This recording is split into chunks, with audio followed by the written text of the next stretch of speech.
The Toronto Marlies, Calder Cup champions, and my record on Marlies After Dark remains perfect. 2-0 record here on the postgame show for Marlies After Dark.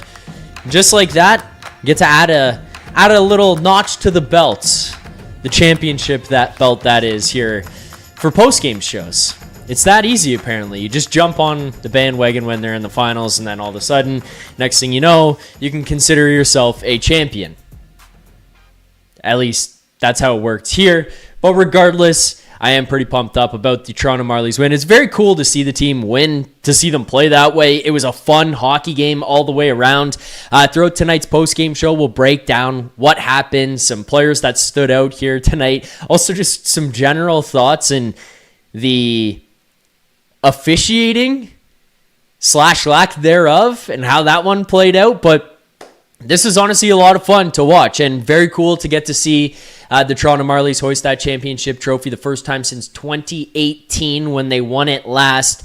Also, just to point out on top of that, very cool to see Easton Cowan and Ben Danford get to hoist the trophy in a professional league, something to just kind of build confidence off of, some taste of success, some taste of competition, get to understand what it's like to go on a long postseason run in the professional leagues. They've done it at the OHL, the junior levels, but to do it here for the Toronto Marlies in the AHL, it's an even different beast than what they were used to before, especially when, you're looking at Danford and Cowan, and they're on the top of the food chain in London and Brantford and Oshawa and the teams that they were on in the past. And then you come here and you're the bottom of the food chain from an age perspective, from a physical and sometimes mental and emotional maturity perspective. And then to have them play the roles that they did, I think it's beneficial for them long term.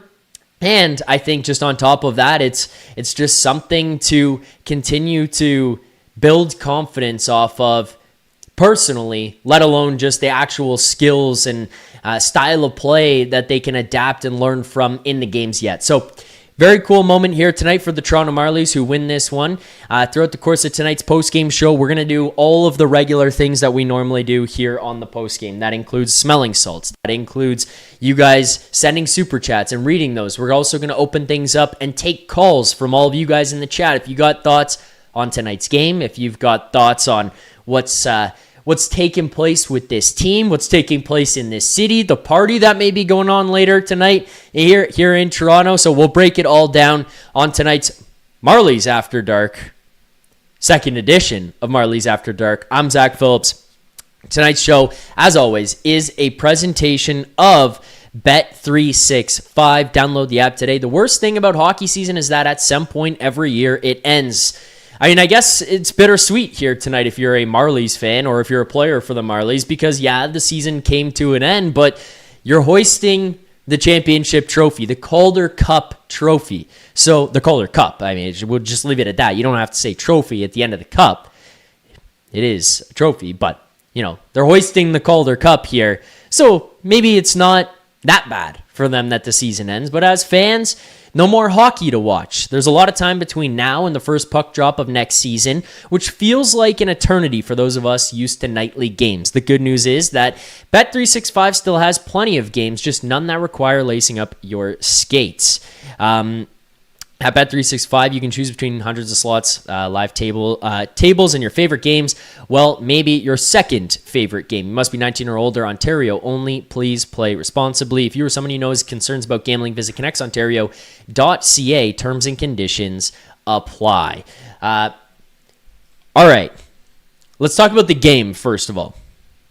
The game, and then we'll talk about, because I'm sure this is going to divulge into some Leafs talk, but we'll try to get it to transition. For those who know me and know the flow of the post-game show, it can kind of go everywhere and anywhere, and then backwards again, and then sideways, and then forwards, and then backwards. It'll go all over the place throughout the course of tonight's post-game show, but we'll try to start with the game. The Toronto Marlies go down 2-0 early in this one in the first period, facing a hole here. The only game that they did not trail in this series was the one in which they won 1-0 in Game 3 and held on throughout the entire game to win that one, thanks to the goal from Easton Cowan. That's the only game in this series that they did not trail in. So they just had to face a little extra adversity. They had to make it a little extra difficult on themselves here on home ice to get to that Calder Cup, to win this series 4-1 and take it home on home ice. Down 2-0 in the first period. The one thing from Aktiemov's standpoint, I've said it before and I will continue to reiterate it. I am not, the goalie whisperer. I can't tell you positionally and structurally, systematically how the goaltender is playing and what he should be doing outside of the obvious, outside of the surface level stuff. But the one thing that stands out to me above all else, and I talked about it a lot in Game 3 from Aktiemov, is you go down 2-0 and there is no waver. There is no change. There's no faltering in his game. He doesn't change from the warm-ups to the walkout on the ice to him being down 2-0 to breakaway saves and 2-on-1s. It doesn't matter. Aktiemov just has the same calm demeanor on him the entire time. And, the players could speak to it obviously better than I could, and people who have watched every single Marlies game would have an even better understanding than me. But, the one thing I gather from this guy is just how well that calmness translates to the team in front of him. I talked about it in Game 3 and a little bit of a different scenario here tonight because it didn't play out the exact same way. But in Game 3, the first period was panicky, in a sense, for the Toronto Marlies. And Aktiemov never looked panicky. And as the first period went on and the deeper you got into it, they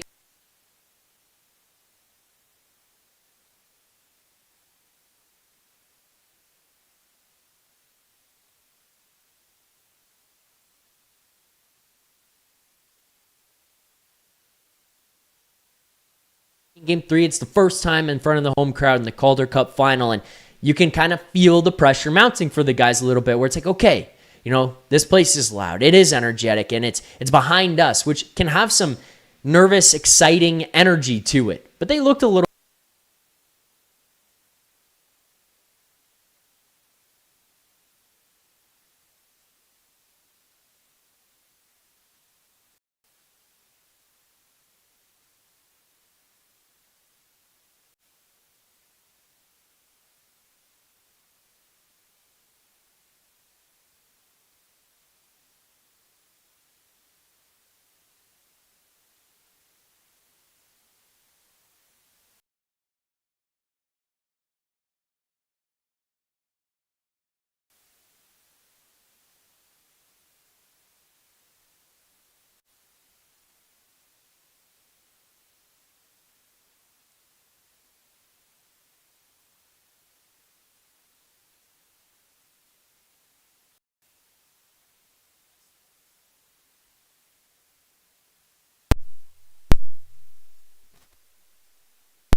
All right, there we go.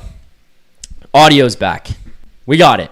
Refresh maybe if you got to. But, again, what I was saying, Aktiemov, he just never faltered. He never changed in his demeanor, whether it was his body language, if it was his facial expressions, nothing. Like, he just stays strong and stays calm the entire time. He just carried it through from the beginning to the end, whether they were up, if it was a tie game, and then when they had the lead at the end. You saw the Chicago Wolves pressing and pressing and pressing, and yet they just continued to have a steady presence behind them in Akhtiamov, and it seems like it just translates out throughout the team, because in that game 3 where it was most evident that they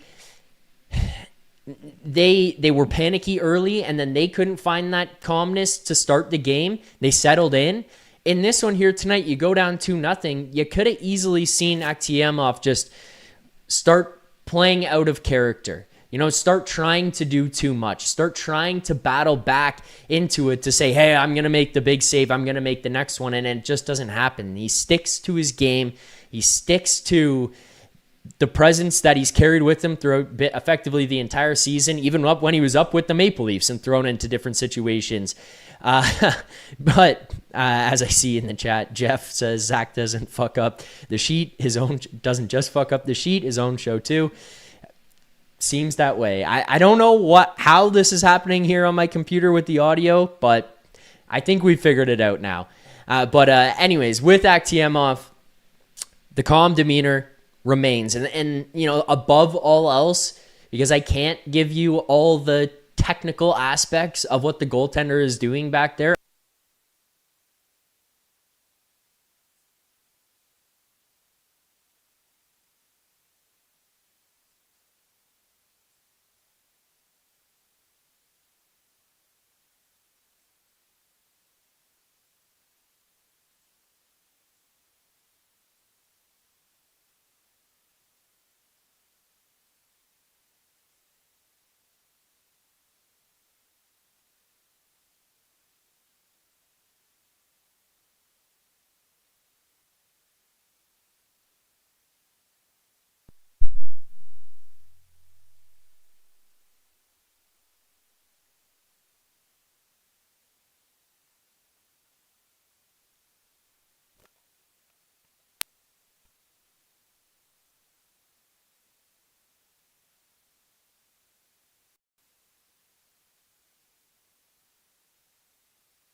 I think we've got it sorted out here now on this audio box, hopefully.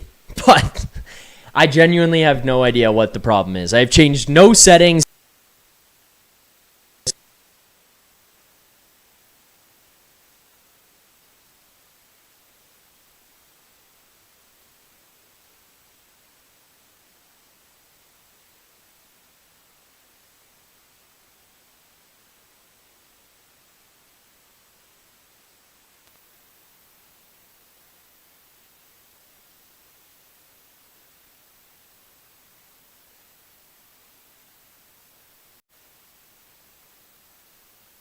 There we go.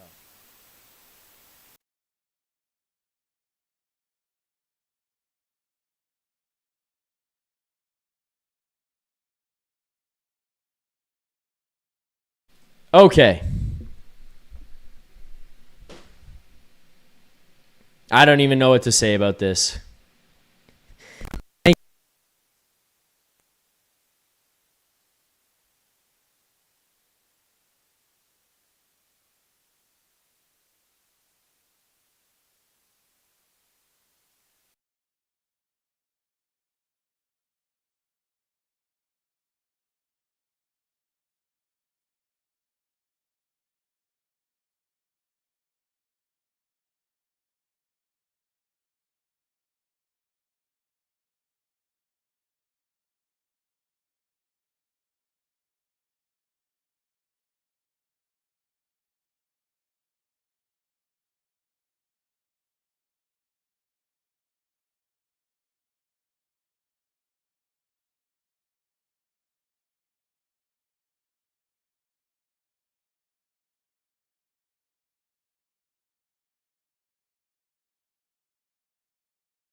Testing. All right. Do you guys got me now? I think we might have, I think it might have been microphone dead. So, we'll try this and see if we can get this working. Nothing. Did it work?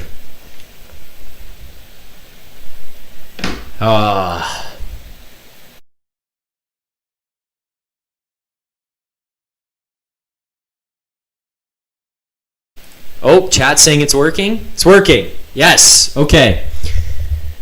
Think the microphone died. So I think that's the issue we have right now. Okay. Well, must have been a dead mic situation. We'll get that sorted out. I apologize to everybody for the delay here off the top. Unforeseen circumstances with the audio. This is not something that I was hoping would happen, obviously, here on the championship stream. But we're back. Thank you to everybody who stayed with me here in the chat. Thanks to everybody who waited. Thanks to everybody who hung out. I'll see if I can get this thing switched over so that I don't have to hold the microphone throughout the course of the entire show here tonight. It just seems like it's a little squeaky here, but thank you to everybody who waited. Anyways, let's continue on with the show, and then we'll get to some callers. Jeff says start the whole show again. Honestly, maybe. I sound like nails to a chalkboard.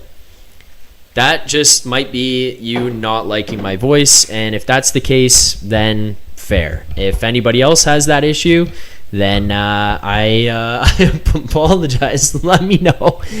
Okay. Back to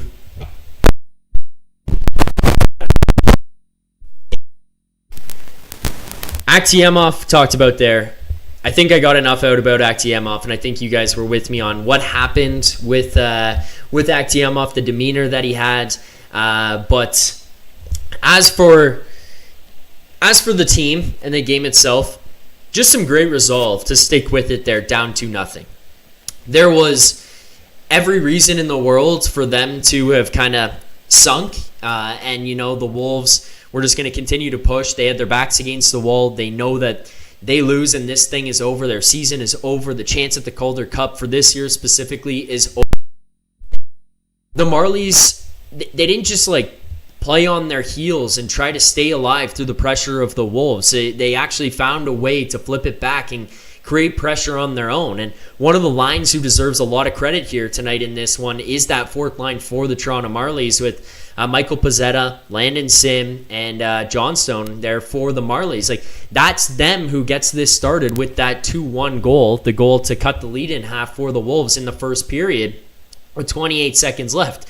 Whether it was tipped by Landon, it was not. Regardless, great play by the defensive zone. Michael Pezzetta drives around behind the net,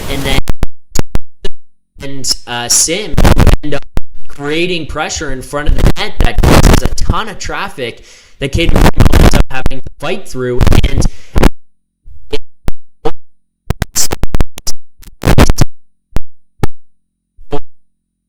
that point shot to come, that puck goes back to him from Pezzetta, and there's so much attention drawn down low by the net, down below behind the net, that when they come out and he drives around to the corner and makes that pass up to Benning at the point, it's cutting in and out. So we may have just a cable issue here more than anything. In that case, I don't have another cable. I'm trying to think about what I could do here right now. I guess I could go to my computer.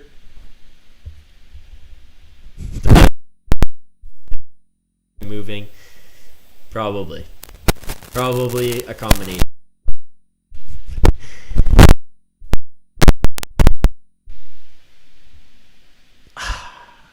Okay, let me try this.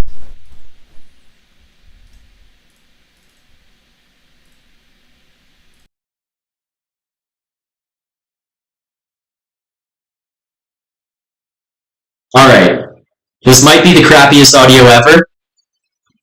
Oops. You guys tell me, but we're abandoning the cable. As of right now, this might be the best option that we have. I don't know. I can just try my best to give you guys any type of audio right now. Computer could be the best situation. Hold on.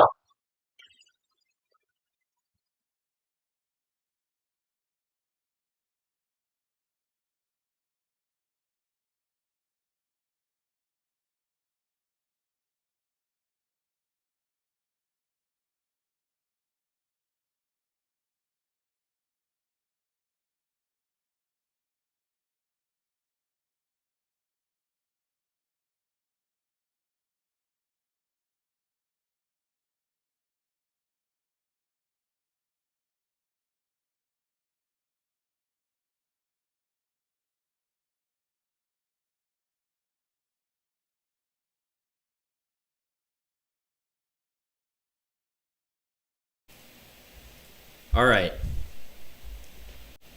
We got it on. Don't have to hold it anymore. So let's see if not moving the microphone, not moving the cable or anything like that is better than what we had. Hands off. And genuinely, I am so sorry to everybody who's watching right now and dealing with this. I'm aware of how unprofessional and crappy this is and how crappy this seems. I wish like hell that this wasn't the case. Let's see if we can get this thing sorted out. Okay. You sound like a dump truck in a nitroglycerin plant. Okay. This is a legit worst nightmare situation that this thing goes down like this. All right. Back to the game. That fourth line. Creating that goal to cut the lead in half in the first period.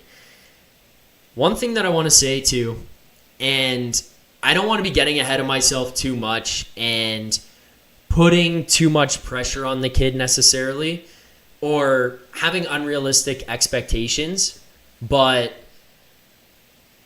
this Landon Sim kid really intrigues me. He was drafted by St. Louis a couple of years ago, finishes off a season with the London Knights last year, wins the Memorial Cup with them and Easton Cowan in that, and then ends up having to grind his way out through the ECHL to start this season. Battles his way through the ECHL, and they bring him up to the AHL, plays with the Toronto Marlies, and kind of finds a rhythm and finds a groove and finds his role with this Marlies team in the AHL. And he does so in a role that it's pretty necessary. Now, I'm well aware that he's playing on a line that was, technically deemed the fourth line for the Toronto Marlies, but he got a lot of opportunity. He gets a lot of playing time. He gets a lot of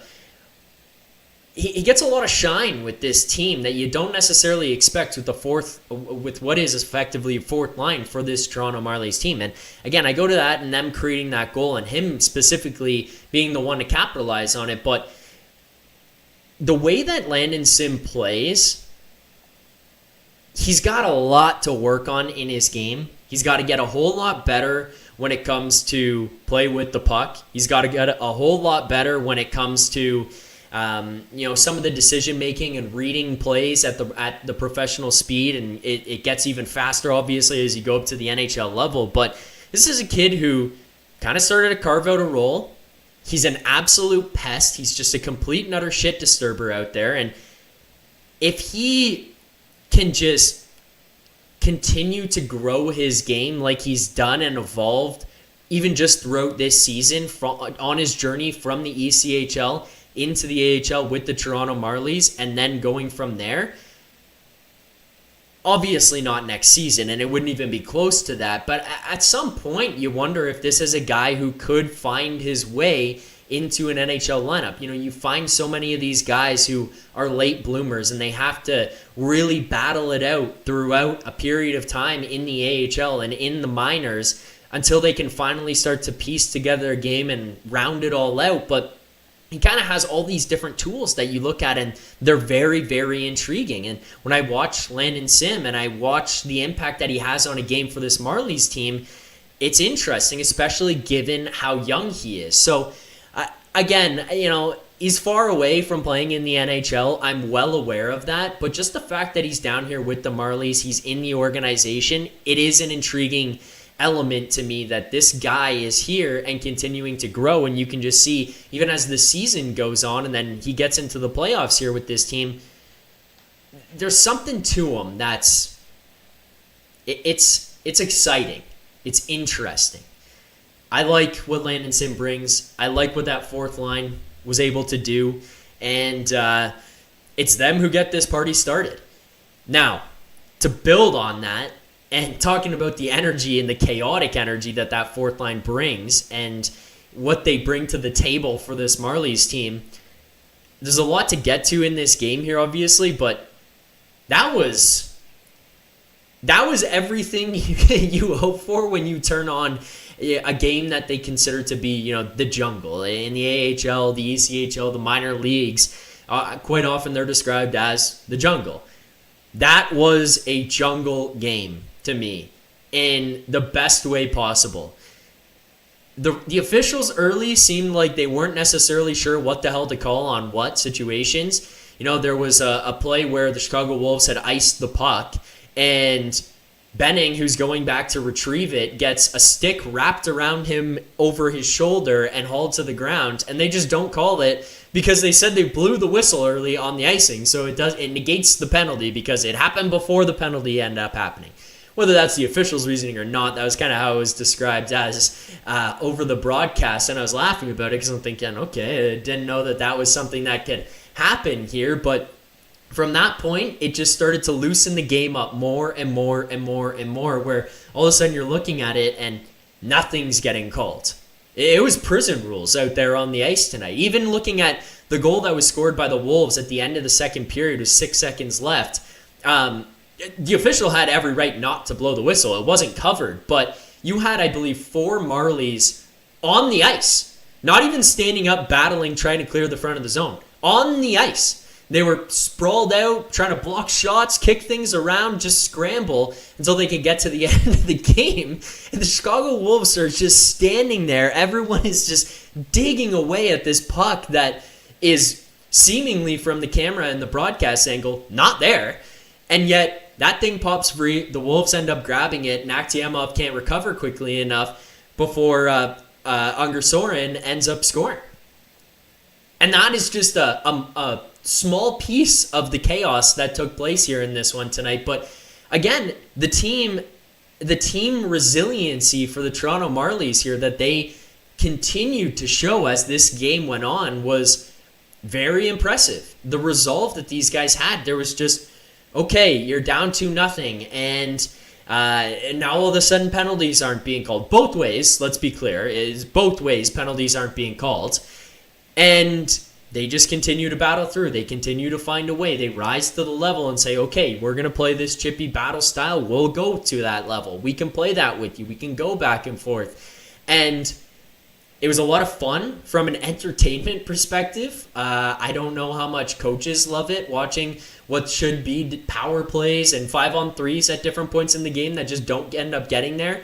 A couple different times the Marlies had sent the puck down the ice for icing that end up getting called icing, and the Wolves players on different occasions seemed like they just kind of, I don't think I can get there, and a little bit of a vet savvy move by them to hit the brakes a little bit, but it got the building pissed off, it got the Marlies pissed off, and they got an opportunity back the other way, and it just never shook them. They just continued to battle, go back into your own zone, win a face-off, get the puck back out again, and they just chipped away throughout the entire thing. So a lot of credit to the Marlies for the resolve that they played with here tonight, and it's kind of just carried over from the season, losing guys to injury, losing guys who ended up going up and playing with the big club when the Maple Leafs lost guys to injury, and at the end of the season when they were rotating guys in throughout on a regular basis, the Marlies didn't have the prettiest way of getting there. They didn't have the prettiest way of going through the playoffs. They didn't have the prettiest way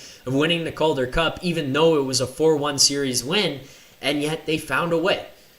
A lot of credit to them for sticking with it, and I just really admired the chippy grind attitude and how much the identity of that fourth line stayed true throughout every game. I was watching from afar more so earlier on, but then as it got further and further, the closer an eye I had on the whole thing, and then obviously throughout the entire Calder Cup final here, been watching every game, that fourth line is fun. And having a fourth line that can actually make an impact and roll through lines 1 through 4 really impacts your team. We see it at the NHL level. We just watched it with the Carolina Hurricanes, where Jeff, if he's still in the chat there, it's one thing we talked about constantly is that the Carolina Hurricanes embodied the word team. They were a team from top to bottom, and that's what you kind of saw out of this Marlies group. A team. They were a team all the way through. And Alberga had also mentioned that on the last show as well. The cohesion that this group plays with, it's admirable. And you hope that one day that can get to be the big club here for the Toronto Maple Leafs. Continuing on for what you had in this game, then we'll open things up to callers. I want to know what you guys have to say about this game and what your thoughts are on the Toronto Marlies winning the Calder Cup. But before we can get there, some more stuff that I want to point out. Easton Cowan. Was this the best game I've seen Easton Cowan play in an NHL uniform, in an AHL uniform? No. And yet, Easton Cowan was still very, very impactful. 3 assists in that second period, helping lead the charge for the Toronto Marlies to not only come back and tie that thing at 2-2, but then take a 3-2 and 4-2 lead in this game in that second period before, obviously, the Wolves made it 4-3 with 6 seconds left in the game, or in the second period, I should say, sorry. Easton Cowan, 3 assists in that second period. You need your big boys to step up and do big things, and Easton Cowan did so. The one goal that really stands out to me, where it's just an unbelievable play, is that pass he made to Jacob Quillen.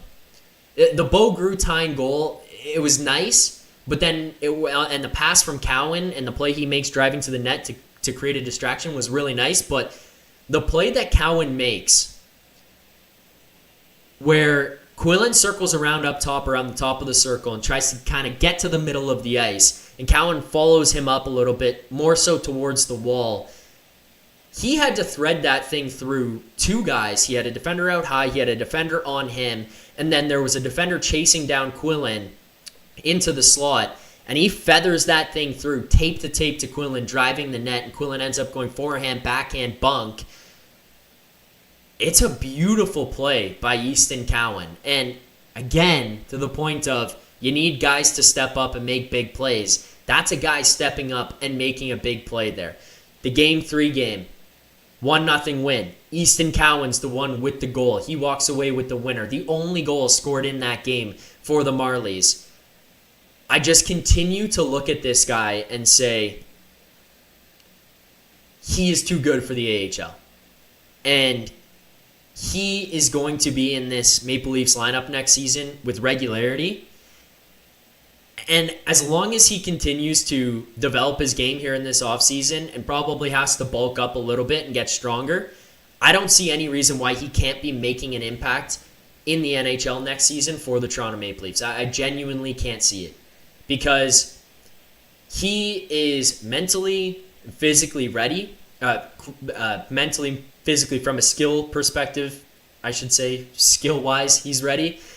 His body, he's going to need a little bit of work on, but just puck protection, the way he enters a zone, his shot has gotten better. His hands are there. They're fast. And the way he's reading plays here now has continued to grow throughout the course of the season. A lot of that probably had to come from NHL experience. I think just that one key piece that he's got to work on over this summer, as well as, just developing your tools more, but it's just putting on weight to play at the NHL level so he doesn't lose battles as much at the NHL level. But even here in the AHL, the battling that he puts forth and the effort that he puts forth, it's very impressive. And you can tell that he's a step above the AHL from that standpoint. So Easton Cowan was very impressive to me. I brought up that other goal that was scored by Bo Grew. I believe it was the tying goal, and it was the one on the power play to make it 2-2. It's not going to get the most love for what he did, and it was a very simple play, but Easton Cowan's being so dangerous. He's just drawing so much attention to him. He kind of ends up freeing up Bo Grew for that goal. For those who maybe didn't see it, just to kind of recap what happened, but Cowan's over towards that half wall area. He had scored on the goal, or he'd scored the goal in the game 3 from a very similar spot with a beautiful shot from there with his stick towards the inside, kind of on the off side of the ice, the off wing side of the ice, and he's keeping them honest. Okay, you got to step out to Easton Cowan. He draws out a defender up high in a spot where he can score from. Makes a really nice little crafty slip pass down to Bo Grew, but rather than making the pass and staying stationary and admiring the pass, the first thing he does is step towards the net. As soon as he makes that pass down to Bo Grew and makes the little slip down, he gets a step inside and starts driving towards the middle of the ice. And what that ends up doing is catching the attention of the defenders who are around him. So the guy who was up top with him steps down towards him and has to go back with him so that he's not alone in the slot area and can receive a pass back from Bo Grew and have a decent chance from right in the middle of the ice, point blank. But as soon as he starts driving down, what ends up happening is Bo Grew's defender, who's out there to the side, has to kind of take a look and then steps towards Cowan. And the second he steps up towards Cowan, opens up Bo Grew for that extra half second of time for him to take a little bit of a step towards the net and get a shot off, because the stick, rather than the defender's stick being more so towards him to take that away, to get stick on stick, to get stick on puck, the second he opens up towards Cowan, because Cowan drives, Bo Grew has an option to take a shot. Let's go, beautiful shot, beats Caden Primo and ties this game, and then it was Marlies from there. They take the lead 3-2, they take the lead 4-2 after that, and then obviously we know the Wolves made it 4-3 late in the second period, but that just kind of starts it. Plays dangerous, steps to the middle, draws attention, opens up Bo Grew. To make this about the Leafs, because this is the Leafs channel, the one thing that you see there all the time at the big club, stationary. How often do we come on the postgame show and talk about the power play looking stagnant, looking stale? They all stand around, pass. Okay, do I have the shot? I don't. Pass to you. Do you have the shot? You don't. Pass to me. And everyone kind of just stands around on the outside. The only guys who really ever get to the middle, Matthew Nyes, John Tavares, but they're usually stationed down low anyways. There's never any attack coming in from up top. But you saw that from Easton Cowan. Move his feet, get to the middle, opens up a little bit of a lane there for Bo Grew to take a step towards the net and get that shot off. So kudos to Easton Cowan for another great point performance here tonight. 3 points in a clinching game, 3 assists, all coming in that second period. It was a spectacular showing from Easton Cowan in that second period. Could his game have been maybe more dangerous or better throughout the full 60? Yep, I would say so. There's probably some opportunities that he had, like the breakaway in the third period to close it out, that he would have looked back on and said, I want that back, had things gone differently. But you hoist the cup over your head, at the end of the day, it's all a moot point. It doesn't matter. But again, important players playing a big role and doing what they need to do at the most important times is something we've been dying for. And to see a kid who kind of has all the elements of his game that you really want to see these star players have, the little bit of piss and vinegar, some snot to them, don't want to let their teammates get pushed around, don't let themselves get pushed around. Easton Cowan checks all those boxes. Okay, I know we had a really choppy, awkward start to the show, so I just want to remind some people here how the show goes for anybody who is late, for anybody who had ducked out, for anybody who's new to the program. Here on Leafs Nation After Dark, as it is throughout the entire regular season for the Toronto Maple Leafs, and then postseason, if we're ever so lucky, we do a couple of different unique things. One, for every set of 50 likes here on the postgame show, I owe you guys smelling salts. So for tonight, we've already surpassed that 50 like mark. We are at 75. If we get to 100, I'll do it again. If we get to 150, I'll do it again. I might even throw in an extra just because I owe you guys for hanging in with me while the audio issues were getting sorted out with faulty cables and bunk microphones and whatever the hell was going on here. But I owe you guys smelling salts. So that's the first thing. Let's get to that. Oh! Oh! That's a fresh bottle that's just been sitting here for a while. Oh! All right, you're going to have to wait for the second one because holy smokes, that knocked my head off. All right. Next thing that we do here on the show. You guys in the chat are very involved in the show. My eyes are watering. That was... My head is... I had tingling in my brain. The other thing that we do here on the postgame show is get you guys in the chat involved. I haven't done the best job of it so far throughout the course of the show to this point. A lot of it was because I was playing some catch-up. No excuses, though. You guys get involved in the chat. You send your comments, your questions, your concerns. I do my best to read them as the show goes on, answer questions, and get you guys involved with everything that's going on. The easiest way for you guys to guarantee that your question, comment, concern, whatever it may be, is read and is a part of the show is by sending in super chats. Proceeds from our super chats go to Sick Kids Charity. It's an amazing cause that we have here on the show. We've been running it all season long. You guys send in those super chats. I will read, answer. I will take heat if that's what it needs to be here on the postgame show in the super chats. So you guys send those in, and a reminder, proceeds from our super chats do go to Sick Kids Charity, an amazing cause, an amazing partner that we have here, and super happy to be a part of it, especially considering the super chats that come through. This one comes in from Kilo James. Kilo says, so happy for you, sending love from the Big Apple. You're a fraud, Kilo. Kilo came in last time and said, go Knicks, sending you hates from New York. But thank you for this one, and thank you for the super chat. And Kilo also follows it up, just the heel turn late on because he sees the microphone going bunk and says, actually, never mind. Sending hate again from NYC. So there you go. The Johnny Lazarus burner account. Also in the chat, a huge super chat that comes in from Charlotte Leaf. Charlotte says, pick McKenna, don't think about it. Yeah, I don't have too much to add there. I think I'm on the same page. It'll be interesting to see what happens next Friday, but I would imagine it would be McKenna. Nick Copyright says, stop using the McDonald's Wi-Fi from down the streets. Fun fact, there is actually no McDonald's close to me where I am. Close is relative. You know, in Toronto, like, the fact that I could reach out and like touch most fast food places or whatever I want to get access to, the fact that McDonald's is a little bit of a walk is not close, in my opinion. It's not that close to where I'm at. So no, I'm not using bad Wi-Fi or anything like that. We're hooked up to the Ethernet line. We should be running smoothly here on the post game, but we did have microphone issues, so that's a fair criticism. And this one comes from Max Entius Decimus. If you sniff salts as a punishment, we'll forgive you, Max.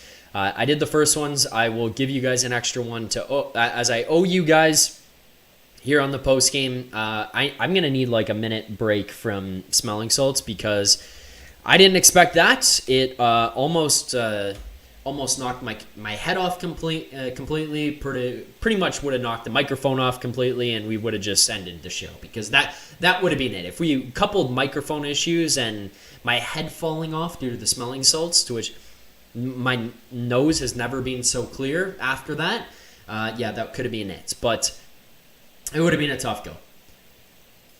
All right. Link is sent in the chat. Let's open this up to you guys and take some calls, because that's the other thing that we do here on the post game. On top of reading what happens in the chat and reading the super chats and doing the smelling salts, you guys are a part of the show. You want to call in and give your thoughts on the Marlies, on them winning the Calder Cup. If you want to talk about the Maple Leafs, if you want to ask questions, if you have comments, concerns, I don't care. Call into the show. Let me know your thoughts on everything that's going on here on Marlies After Dark. Keep liking the stream. Thank you to everybody who's in the chat. So link is sent there. If you guys want to call in and give your thoughts, make sure to get into the call line and we'll get to everybody who calls in. Probably won't go for super long here tonight. I think that would be a little bit nuts. But fired up about the win. And as Deviator pointed out, Artur Akhtiamov awarded the MVP of the Calder Cup, and I think deservingly so. I think deservingly so for Artur Akhtiamov. Whew. All right, I think, recovered from the salts. We're back. Get in the chat, call into the show. Let's hear what you guys have to say, and let's read what some of the stuff is that's going on in the chat to continue some of the talk from the Marlies before we get to calls. Flocelli says Hildeby is going to be ready to rock next season after having to watch from the bench. Yeah, that is kind of an interesting dynamic that they pretty much said, like, hey, we're ready to move on from a goaltender because we've got a guy coming.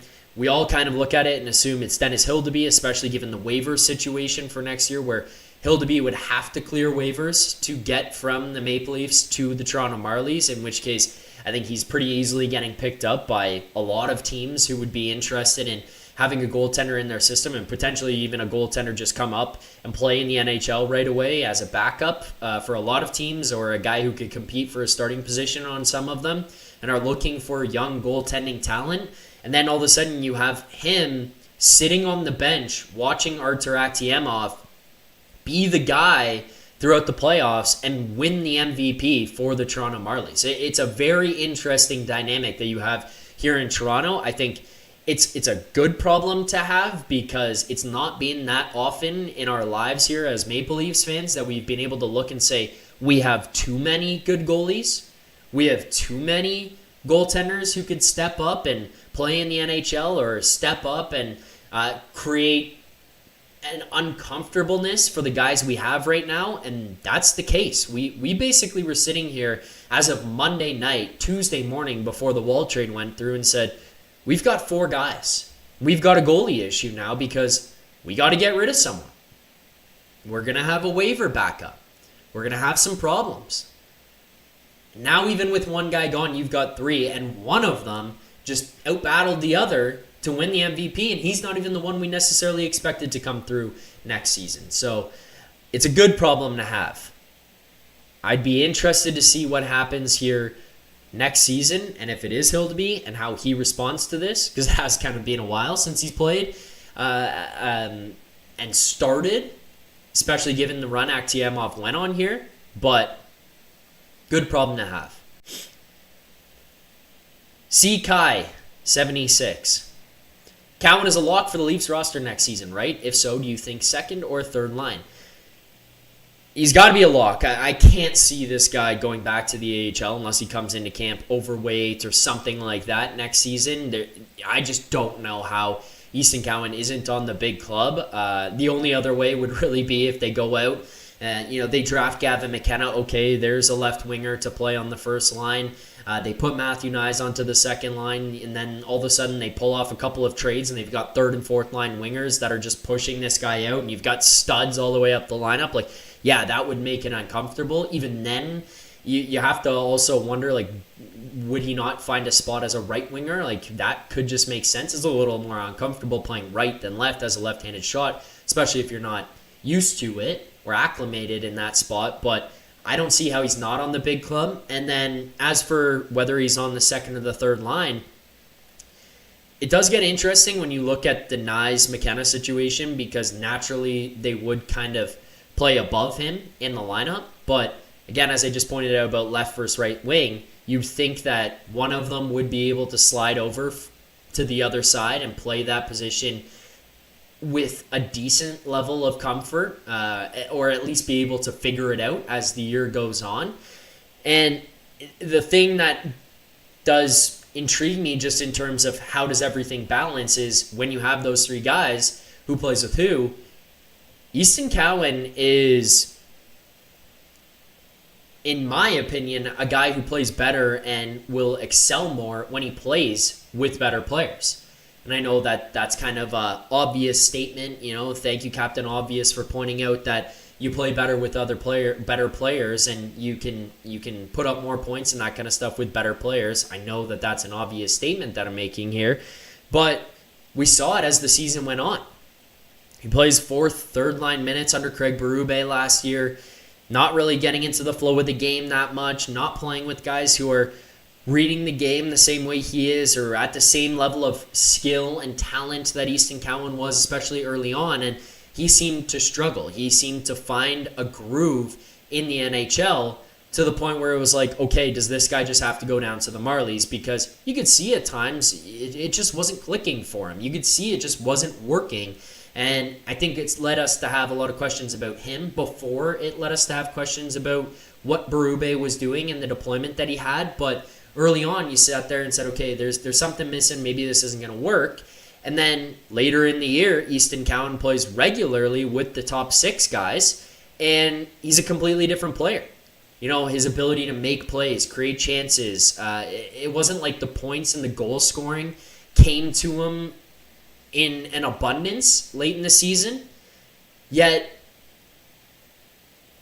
he was much more comfortable, much more effective, and much more impactful for this team when he got those opportunities. And I think getting to play with them, getting to play at a higher level, getting to play with more experience and higher end players made him develop and evolve more, because the second he went down from the NHL to join the Marlies and then was inserted into this lineup in the playoffs, he looked like a different player.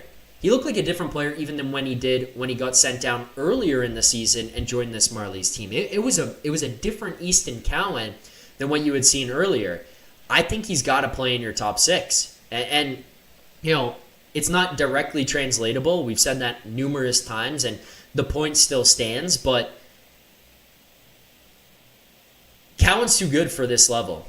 And I think the way he played here in the AHL and in the Calder Cup playoffs in particular showed this is a guy who's ready not just to make the jump and play in the NHL, but to play in a meaningful role. Whoa. Another super chat comes in. Let's keep rattling these off. This is fun. This one comes in from Milan Tomasevich. Milan says, do you think it's a smarter move to give Villeneuve, Akhtiemov a shot, or capitalize on their peak value and strike while the iron is hot for a move? Villeneuve would be interesting to move off of, because I think you got like a guy like Ben Danford that you look at and say, hey, that guy's going to step up. You just went out and acquired Darren Radish. You're looking at Emile Andre that you've just added to the depth chart here now. I didn't love Villeneuve's game when he was playing with the Maple Leafs at the end of last season. Now, part of that is probably playing with a little bit of fear, where hey, I don't want to F up, I don't want to make a mistake, I don't want to have to lose minutes at a spot in the lineup. And there were times where Craig Berube just played him for 4 to 6 minutes in a game, and for a defenseman in a 6-man rotation of D when you're playing with only 6. It makes it a little bit more uncomfortable for you, where you're really thinking about everything you do. So maybe that's part of it. But even watching him in the AHL, he doesn't really stand out to me as a guy that you're like, holy shit, this is an NHL player. I'm not trying to say he had a bad playoff or anything like that. Far from it. I thought he was really good with the Marlies. But physicality-wise, size-wise, there's something to be desired there. There's a little bit left on the bone of that one. And then just some of the decision-making at times kind of look at and like, okay, you know what? It could get better. Do I think that he could be a guy who could draw value in the trade market? Like, depends on what you determine a value. If it's for another AHL player, no. If you're talking about adding a pick to the cupboard or just something along those lines where you think, hey, maybe we can get something back here because we don't see him fitting into our big club's depth chart, then yeah, okay, sure, explore that. But there's something to him that is intriguing when it comes to moving the puck up the ice, getting up in transition, playing with a little bit of offensive ability. Like, that is something to me that I looked at in him and said he's got that, and that's something that this team needs. And John Chaika is putting an emphasis on here as puck-moving defenseman who can get up the ice and can move things up in transition. He does have that, but in terms of like his actual gameplay, he's still got a lot of work to do. Whew. The smelling salts is a lingering effect. As for the Akhtiemov part of that question, unless Akhtiemov is bringing you back something that is actually worthwhile,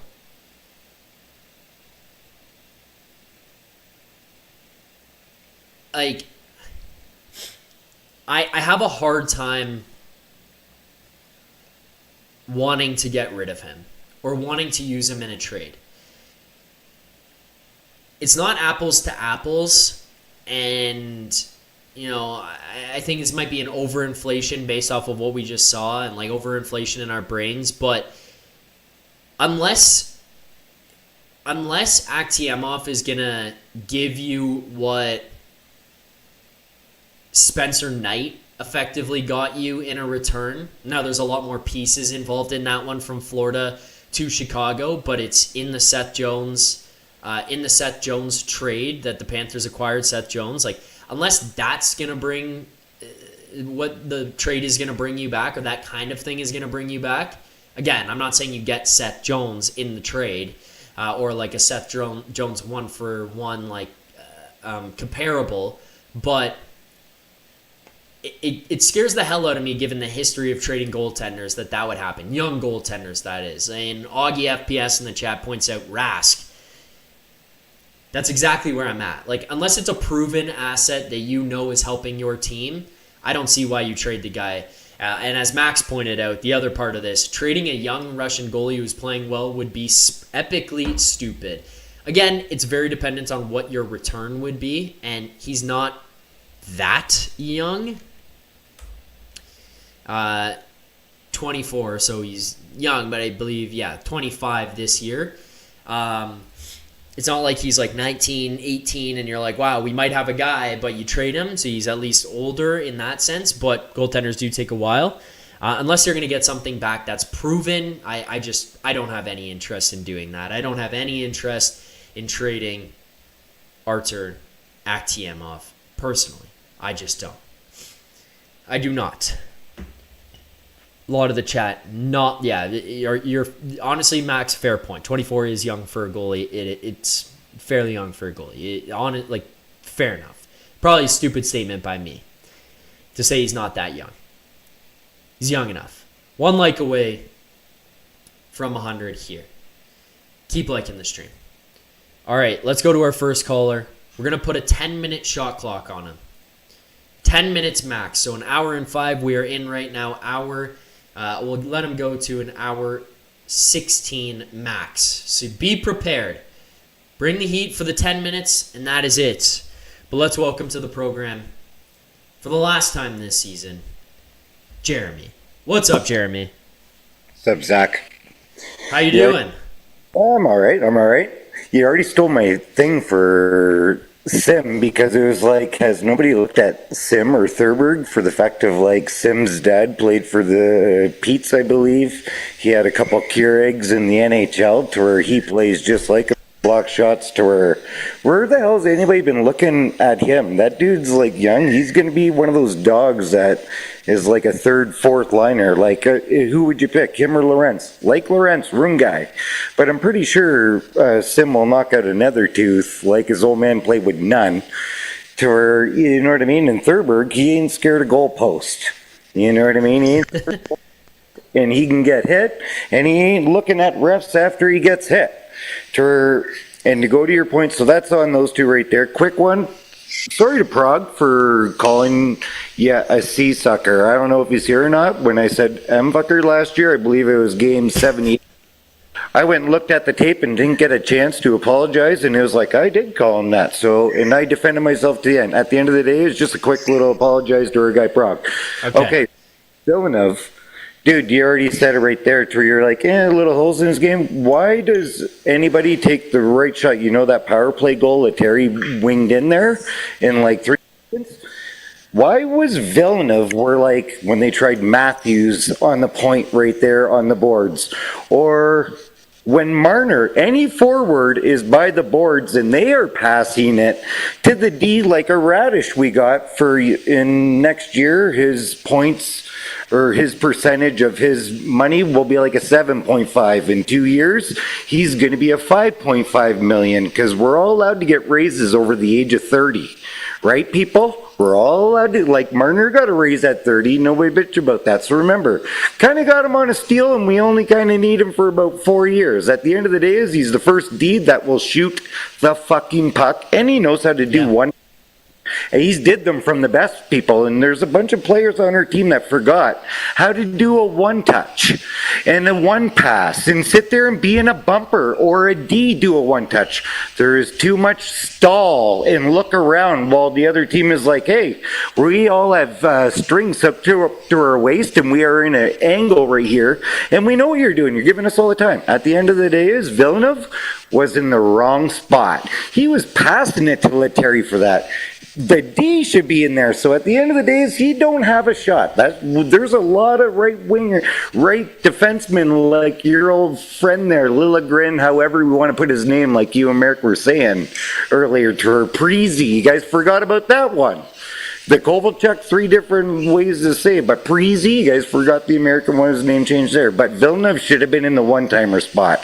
Villeneuve, package him up as quick as you can get. That's the way I see it. Thurberg, give him a chance. Who would you want? Thurberg going down the wing right there on the Leafs? Or, let's fucking think who we had up there. I don't know. Jesus. Murphy. At time, there are so many people, like Quillen, yes, but he reminds me, and I still can't think of his name. We had him for a Keurig and a half. I think one Keurig, and then he went to another team. The first team that got him was the Rangers a bunch of while ago. Jimmy Vesey? Yes, Jimmy Vesey, sorry my language. Yes, Vesey, that's who Quillen reminds me of. He had 4 goals. Yeah, he had a cute little goal right there, yada yada.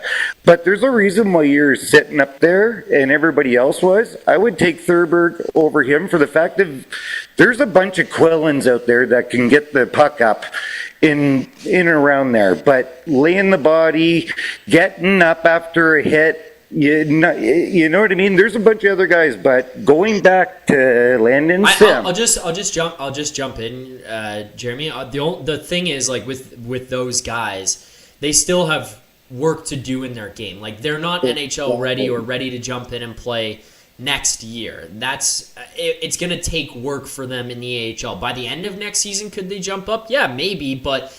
I look at, even in the defensive zone or on stick battles or decision making at times. If you watch him, because I have Flow Sports, which you can get Flow Hockey. Little shout out to you people, the Flow, to where if you watch Thurberg during the year, because I've watched a little bit here and there, but all the playoffs, if you watch him, he don't have to back check. One, know why? Because it's like he has 100-foot string hooked to whatever D-man he is on the wing, to where he's already back there in the center position where Bo Groove finally comes up, grabs his spot, then he's back there. That's the one thing. Those I understand. They are not ready for next year, but I don't know. I would have let Lynn and Sim play the last 2 games when they let Akdiem off and said, hey, stop letting stop saving them. We need to lose to Dallas. We got a bunch of goals. You know what I mean? But if you watch a Thurberg, there's a couple other things there compared to what everybody's thinking of. The Villeneuve, he's like another Nathan Dempsey from the St. John's Maple Leafs to the Toronto Marlies to where he played in the AHL to where, hey, you're maxed out. Like, that's it. Up and down from Toronto, here and there, like a Carl Pilash. At the end of the day, is that Landon Sim will be a good dog. Probably, if they're in a playoff run next year, yada yada, then maybe. But at the very end, but he's somebody that I think's a call up before a couple of those boys. Yeah, I'll also. Every time I'll talk, I'll give you more time here, Jeremy, obviously. But again, like with them, I just think he's a guy who draws some excitement here in the AHL, and I watch the way that he plays, and I think he brings a lot to the table in terms of like that fourth line role and the elements that you want of a fourth liner. He plays with some excitement to him. There's some pop to his game. He fights every single shift for every inch of ice that he gets. He battles his absolute dick off, and it's amazing to watch. But again, like to actually make it into the NHL for him, I think he's got a long way to go. But I see the steps that he took throughout his junior career, then from the London Knights into the ECHL, then from the ECHL now to the Marlies, to now being a Calder Cup champion, and a guy who started the comeback here tonight with the tip that he had. There's a lot of progression that's taken place in his game, and he's just a guy that it intrigues me because I think if he continues to progress the way that he is, I can't see him becoming an NHL player. Yeah, he's going to leap jump those guys we're all talking about right now just because of who they are, what shot they shoot. We have a lot of lefties, right? But the way he plays, he has a stature like Jeff Merrick would know of, like a Jan Boulis from the Barrie Colts. You know what I mean? To where, like, he is down I can't say I do. Looking. Yeah, to where Merrick would know. He played with Dennis Vicky. Like a Thurberg reminds me of Michael Hendrick. That was a Burt Templeton team, kicked ass, whole bit. Yeah. I didn't know we had Appleby from North Bay here, to where my mom used to have to babysit him across the street when he lived here. To where I was like, he came here? When the hell did he come here? At the end of the day, is like you're saying, they are not ready yet. But when you look at a lot of those players, the way they're already not really, like, they are backtracking. Like our dog, Easton Cowan, you already talked enough about him. I don't need to sit here and praise him. All he does is wing. You know what I mean? To where he gets it. Like this playoffs for him, especially at Danford. Danford, if he gets 5 goals a year in the NHL, I think when he finally gets there, that guy is rocking. He's going to be like a small Tanev to where like a Rafalski without that many points. He could skate, he could swivel, you know what I mean? You could put a string on him to another defenseman, his partner, and be able to work inside their D zone without getting trapped up behind the net and spinning themselves around and getting caught. Try putting all the team with all the bungee cords hooked up to them. There, let's play like a team this way. Everybody will stay in a box this way. We'll take the wingers. We'll give them 100 feet of bungee cord each because they should have 10 feet on us to get the puck. Everybody else like that to where nobody's leaking out far, right? You know what I mean? His skating does really impress me. Yeah, a lot more than I was expecting it to. He really stood out as a guy who could move. You know, I think part of it is you go to the World Juniors, you're just surrounded by guys that can skate. He's playing there. We know he's a defensive guy. And he looked good, yeah, but it's like, okay, he's a defensive guy. That's it. When you watch him out here and you see him skate with the puck, when you see him go toe-to-toe in foot races with guys, and you see him keep up a gap pretty cleanly, it's like, okay, yeah, this guy's got it. Even at times, him in the offensive zone, just patrolling in the offensive zone, it's like, okay, this guy moves better. He has better recognition and knack for the offensive zone than I anticipated. And again, like just another thing that makes you feel positive about these young guys coming through. Because with the growth, right? Like they're only going to get better to where when you're doing that and controlling and patrolling your gaps, and as like the Shikinator would say, making those gaps and closing them up convict style, because he likes that convict style. When it's like certain, we want to make sure everything's convict and boom and around the room there and everybody's on the same page that this is convict, this isn't, a patrol. To where that's his like concrete word. But when you watch that and you got to think like, holy jumping, they're closing closing gaps really quick. Yes, this is the jungle, or Junior C is, sure, Merrick. They both are. You got to be in the jungle to get to the jungle, but at the end of the day, is playing in the American League, and for these guys to get there, Danforth, Quillen, Landon Sim, what's the other dude? We're not Hayes, Mayers or something. Ames, sorry, yes, and Easton Cowan. Easton Cowan, that's why he's here. He probably lost, I would say, maybe 7 to 13% of progression just from how Toronto had to play last year with just dump and chase, dump and chase, dump and chase, no puck possession. There's a little puck possession here, but when those guys need to dump and chase, those guys are dumping and chasing, and if one gets hit, there's one right behind, and when the dude is right behind, the other one's already up and they're fighting and working the boards. Keeping the puck the farthest way from their net.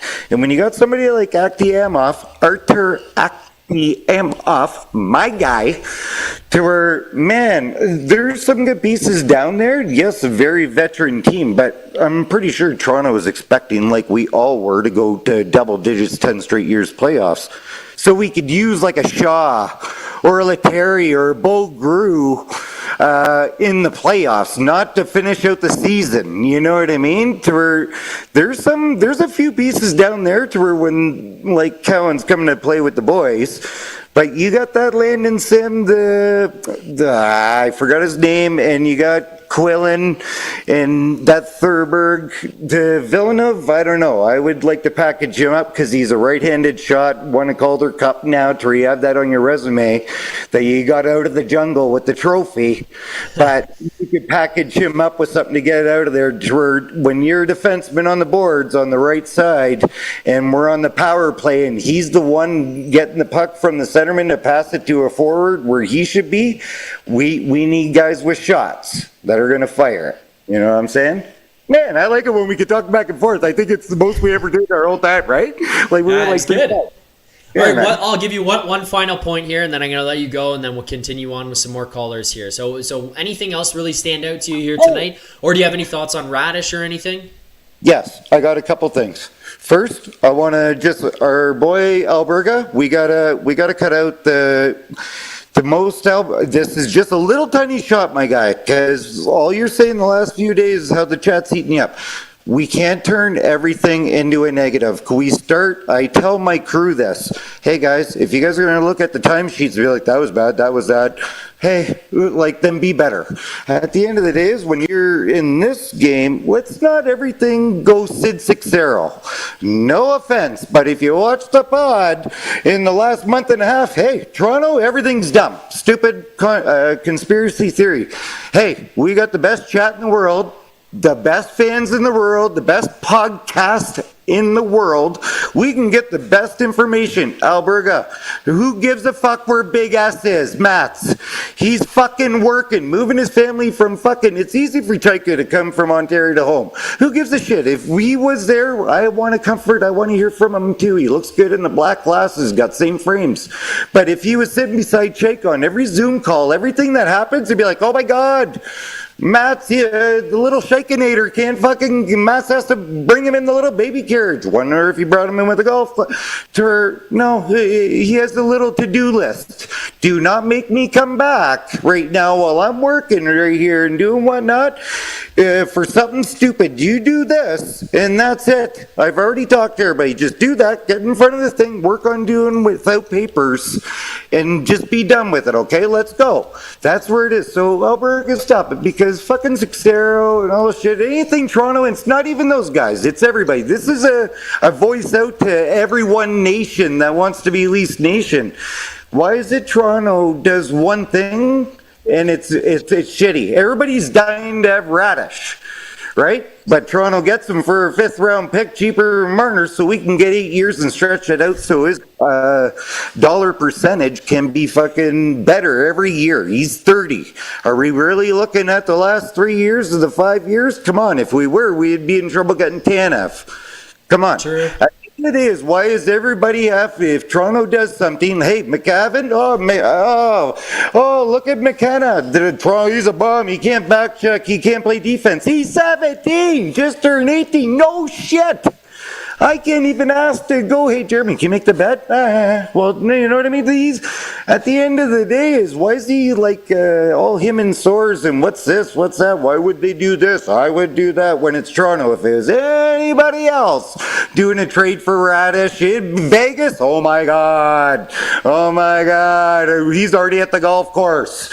Like, it's always all good, everybody else. Let's just keep on being the best fans, best chats, best podcast with positivity. Let's start everything with a positive deal, not on the negative. Even Bang Yoda had to say, I don't give a shit how he fucking says this, or what he does this, or how he says this. Come on, Alberta, smarten up. 6-0, I know he comes under that thing, don't give a shit. Hey, smarten up. Not everything's getting 9/11.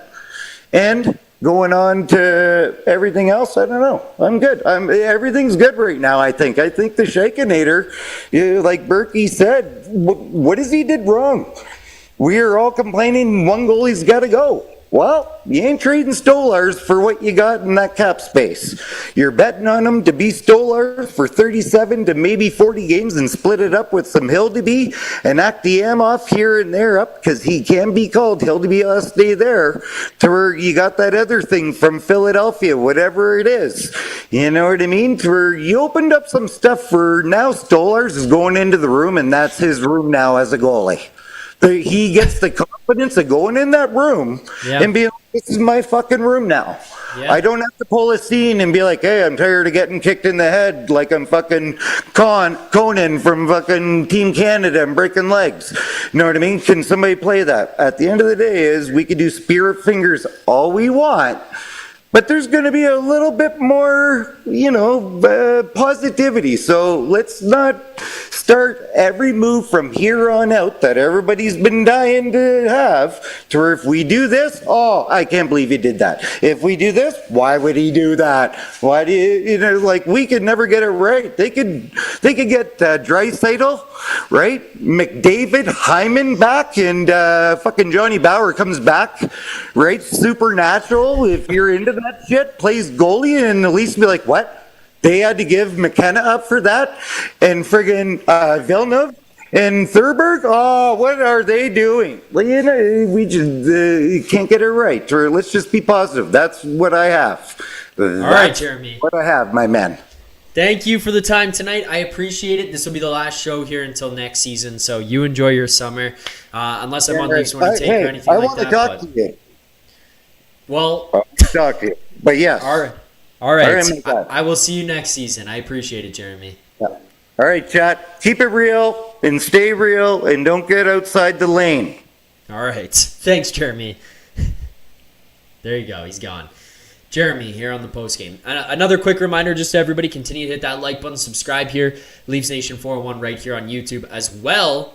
Send in those super chats. Proceeds from our super chats go to sick kids. Charity. All right, we got more calls to get to, so let's go to our next caller on the line. Let's welcome in Dale. What's up, Dale? How you doing? Zach, brother, what's cooking tonight? We are the champions. We're feeling good here in Toronto. As Marlies, Leafs fans, everybody who was a Maple Leafs fan just filtering over and watching the AHL team here, so we're feeling good. It's a championship stream here tonight. Yeah, well, I'll tell you, I know who's feeling real good right now, and it's Jeremy. I'll tell you that for sure. I think Jeremy's feeling good every night. Look, dude, I'd like to meet up with Jeremy one day and sit down and have some pints and talk Leafs hockey with him for sure. I think he hit the mark on some things, but I think he missed it completely on some other things. I'll get into that. But anyway, I'll start with this, Zach. Haven't talked in a while, brother. Obviously, the end of the year was what it was. It was just, it was terrible. I can't believe they ended up getting the first overall pick, but I'll get back. I'll get back. It's insane that actually happened. I'll get back into that. But just first of all, congratulations to the Toronto Marlies for winning the Calder Cup. Who had that on the bingo card when the playoffs started? Good team. Gruden's a good coach. The Marlies were a good team. but I didn't see them just running the table and going all the way. Like, did you ever really, like, who saw that? They're kind of a team of like, they're like just it's mixed matched all over the place, and they go like they end up beating Carolina's farm team in the Calder Cup final. Come on, it's crazy. What an incredible job by the Toronto Marlies. John. Well, also too, I was saying how crazy it is, the polar opposites. You know, now that it's said and done, you can finally put the cap on it. But the fact that the team that won the Stanley Cup, their AHL team is playing in the Calder Cup Finals against the team who won the draft lottery. Insane. Like, just from an organizational perspective, you know, the Carolina Hurricanes, that was their organization, that was their team, that was on the other side, in the Chicago Wolves against the Toronto Marlies, whose NHL club won the draft lottery. The polar opposites of teams that were going head-to-head in the Calder Cup final here, and the Toronto Maple Leafs farm system got it done. They walked away with the Calder Cup trophy. It's completely insane, man. So I got a bunch of stuff here, Zach. I don't know how many callers do you have waiting right now? I got one more after. Okay. I think you're good. I think Alex will understand. You fire away here for. I'm not gonna go crazy here, but I've got some stuff. So okay. I'm gonna start with this. Like I said, congratulations to the Toronto Marlies. I think Gruden did a great job. I find it insane that he didn't even get an interview for the coaching job, but I'm going to come back to that. But anyway, did you see Keith Pelly down on the ice after they won in his geek blue glasses, like he had anything to do with this? He had anything to do with this win. But I'll be honest, I didn't. He was down right on the ice, Zach, with his fucking geek blue glasses. Like, he couldn't help himself to be down there. Did you see him get booed?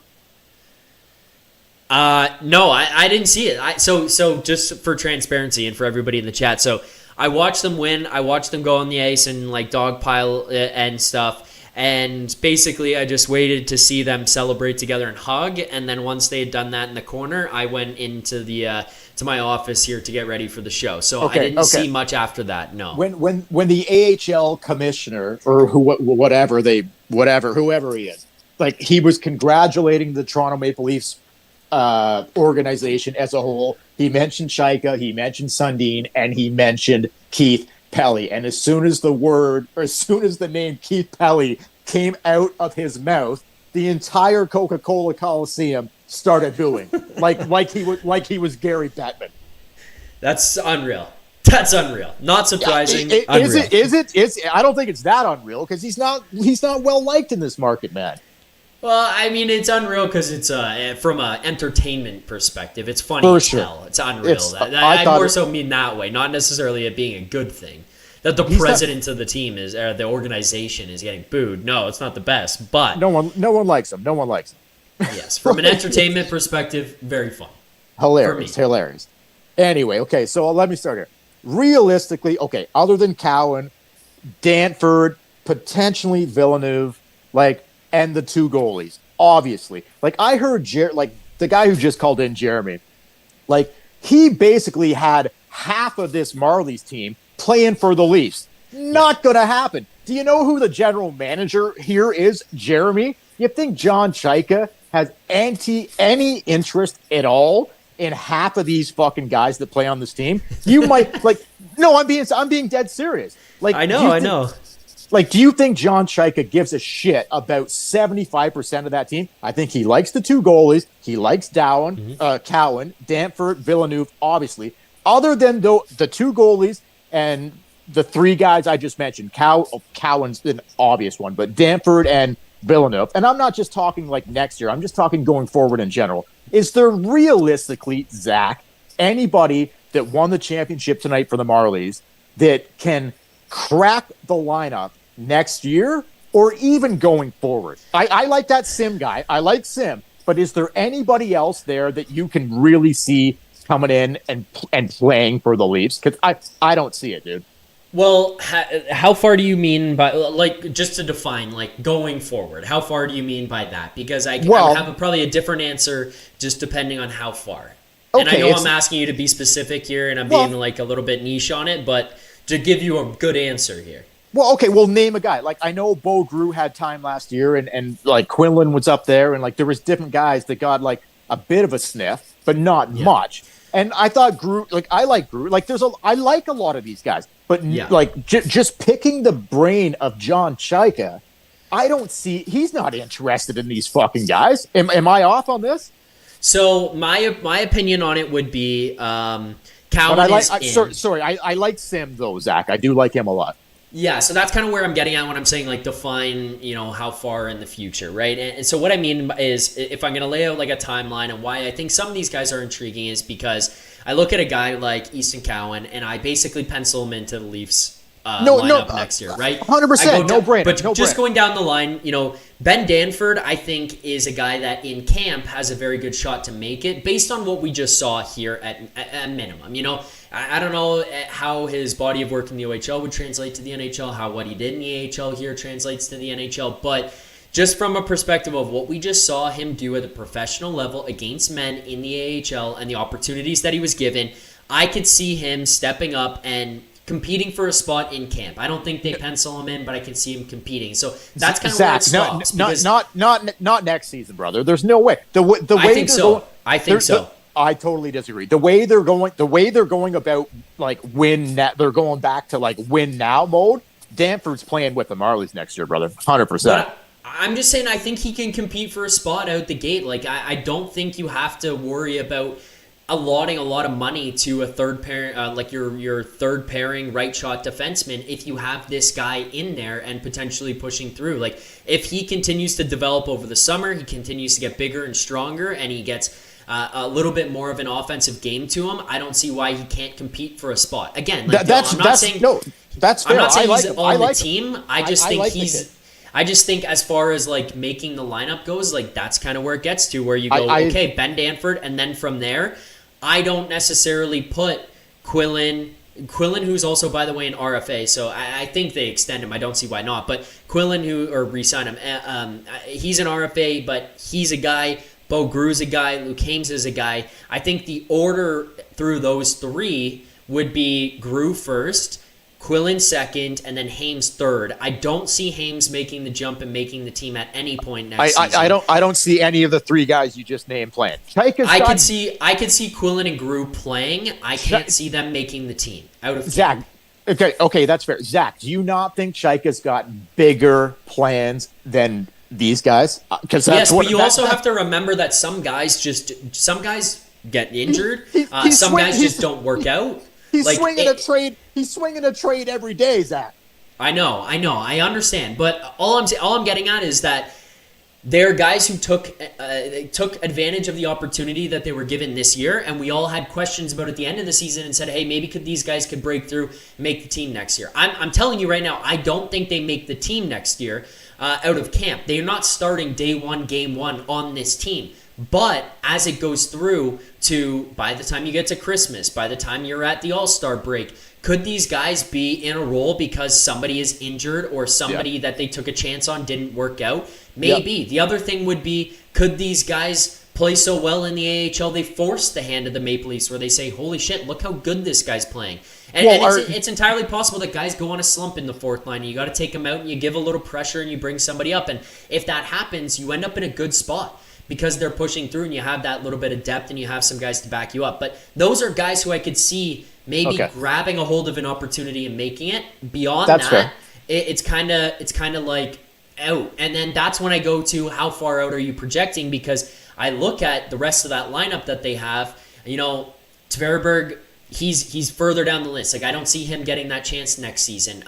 Landon Sim, I don't see him getting that chance next season. But if you're going to talk about 2-3 years away, could those guys potentially push to make cracks into this lineup? Yes, I can see that. So I don't think you can disqualify everybody on this team completely. There's a lot of veteran guys that I just don't see being a part of this. Like Matt Benning, Dakota Mermis. Sorry, guys. You're very good AHL players. You're not going to be on a team that's planning on, it may not work, but planning on being a playoff team. Like, you watch what just happened here tonight for Dakota Mermis. This is not the best game for him. He kind of got a little bit lucky on a couple of those. That his goaltender bailed him out, his partner bailed him out, whatever. But again, he's not even on my radar. He's not even on my radar, dude. Not even on my radar. Like, but then I just look at like a Sim and a Tavareberg, and I think those are the guys that you could look at like 2 years from now and say, hey, maybe. Those two guys, I would say 100%. Those two guys in particular. I think the other cast of characters, I don't see it with Chaika. The Bogrews and those guys, like, I don't see Chaika being like, these guys are gonna analytics data. I don't know what their numbers say, but like, and that's what it's gonna be all about going forward, apparently. But like, so we'll see. I guess we'll see. It doesn't seem, what I'm saying, Zach, it's like, it doesn't seem to me like Chaika is interested in like, and they just won. Like, are they ever gonna have more value or be like, are they ever going to have a better chance to step in than they do right now? And if you're not going to do it now, then like Bo Grew's not a spring chicken. Neither's like, you know what I mean? Like, these guys aren't. Sim is young, and Tavareberg or whatever his name is, they're young. So I can see them a few years down the road being apart for sure. But the way that Chaika seems to be going about business here is like, there's no time for that right now. You know what I'm saying? Yeah, I completely get it, but my thing is just like, if they can be NHL players, because your lineup does need to at some point consist of guys who can play a role, yes. Even beyond the breadth of like what you're looking at, where it's like, okay, can they get up and down the ice quickly? Can they play offense? Can they do those kinds of things? Like, can they be a reliable fourth line player that you can put out in certain situations? Can they be a guy who can kill penalties? Some of these guys may check those boxes at some point, and it might be this season, and I could see that. That's all I'm trying to say to you. Yeah, dude. No, dude. And I like a handful of those guys. Like, I like Bogrew. Like, I think he could play a role, but I think the way Chaika is gonna construct this is that those guys will not be involved. I think he is just so outside the box right now. He is going to just, I don't know. I love. Okay, so I'm gonna move off the Marlies and just go a little more Leafs here, if that's all right. Go for it. Yeah. I just look, man. Like, what do you think? So, like, it's early. Okay, it's early. We can get into the coach. We can get into the Wall move quickly. We can get into the Radish signing, whatever. Or trade and sign whatever. But to me, Chaika is just like, I hated it when it happened. When they first, like, when Pelly came down, like, that press conference, and he's wearing his geek blue glasses again, and he's like, here's my guy, John Chaika. But he couldn't tell Steve Simmons or any of the reporters why he was the guy. He's just like, due diligence, and that's the word around town. Like, this is my guy. Couldn't say why he. Oh, other than analytics. Okay, so analytic president Keith Pelly, CEO. I consider Pelly the president. Analytic GM Chaika hated it when it first happened. Hated it. I'm willing. He's growing on me a little bit. It's still early. We'll see what happens. Hires Jim Hiller. Okay, trades Joseph Wall. Trades for Radish. So, like, there's a bunch of stuff to cover there. I guess, like, my overall thoughts so far is that I love that he doesn't give a shit. He's just like, if he's got his eyes on, like, okay, I like these two young Swedes from Philadelphia, particularly the defenseman, Emil Andre. Yeah. That's my guy. Like, how much Sundin played into that? I don't know. Maybe not any. Maybe that was just a straight analytic move. And he was like, okay, Wall can't, like, I get the trading Wall thing. I know a lot of people didn't love it. I didn't hate it because I'm like, I don't want Stolarz or Wall here. Neither one of them. Neither one. Neither one of them can stay healthy. Let's see what the kids can do. And I wouldn't be shocked if Chaika goes and grabs another fucking goalie. Like, maybe he just, maybe Stolarz ends up getting flipped for something too. Like, probably not much, but I think he's going to really do some stuff here that is going to wow a lot. Like, he just doesn't care. Like, what are your impressions? He's a gunslinger right now. Yeah, I mean, look, my thing is, like, the Jim Hiller, everything about what he's done so far, I mean, aside from him being hired, which still was very interesting to me, and all the points you brought up were interesting just because Pelly really couldn't give an answer. Yep. Sorry, Zach, just before you start going, did you, like, like, on top of what you're about to say, like, let me know your thoughts on the Hiller hire, because I did not like it. Did not like it. Yeah, so everything that he's done has immediately raised questions from myself, among with other people, which you see the reaction to online. But if you take a moment, and I think a lot of people have kind of, taken that second to dig into a little bit more about these people and kind of try to dig past the surface level stuff, a lot of them make sense, right? Like, let's start with the Wall trade. I think a lot of people looked at it and said, "What the hell?" Because he's the younger guy of the two, and if you look at them and you say, "Okay, they're both equally injury prone," why would you get rid of the younger one rather than the older one in that situation, right? I think that's a fair question for people to ask. But looking at it deeper, you start to realize, okay, it opens up more cap space. Even it's something that's not necessarily been brought up that much, but if you want to bring Hildeby or you want to bring Aktiemoff up, it's probably better to strap them to a veteran guy just from a leadership and advice and guidance standpoint with Anthony Stolars than it is Joseph Wall. So that starts to make sense. You had to get rid of Simone Benoit. He's not going to play here. Phil Myers, I don't see him playing here on this team next year. Maybe he plays every game with the Marlies, but I barely see him even playing in one game with the Maple Leafs, to be honest with you. But Simone Benoit fits that mold. Okay, Benoit's gone. Benoit's out the door. So you moved out some pieces to start opening some things up, right? Then you look at it a little bit further, and it's like, okay, now you got a third-round pick for this season back in this one as well. That opens you up to having 2 third-round picks.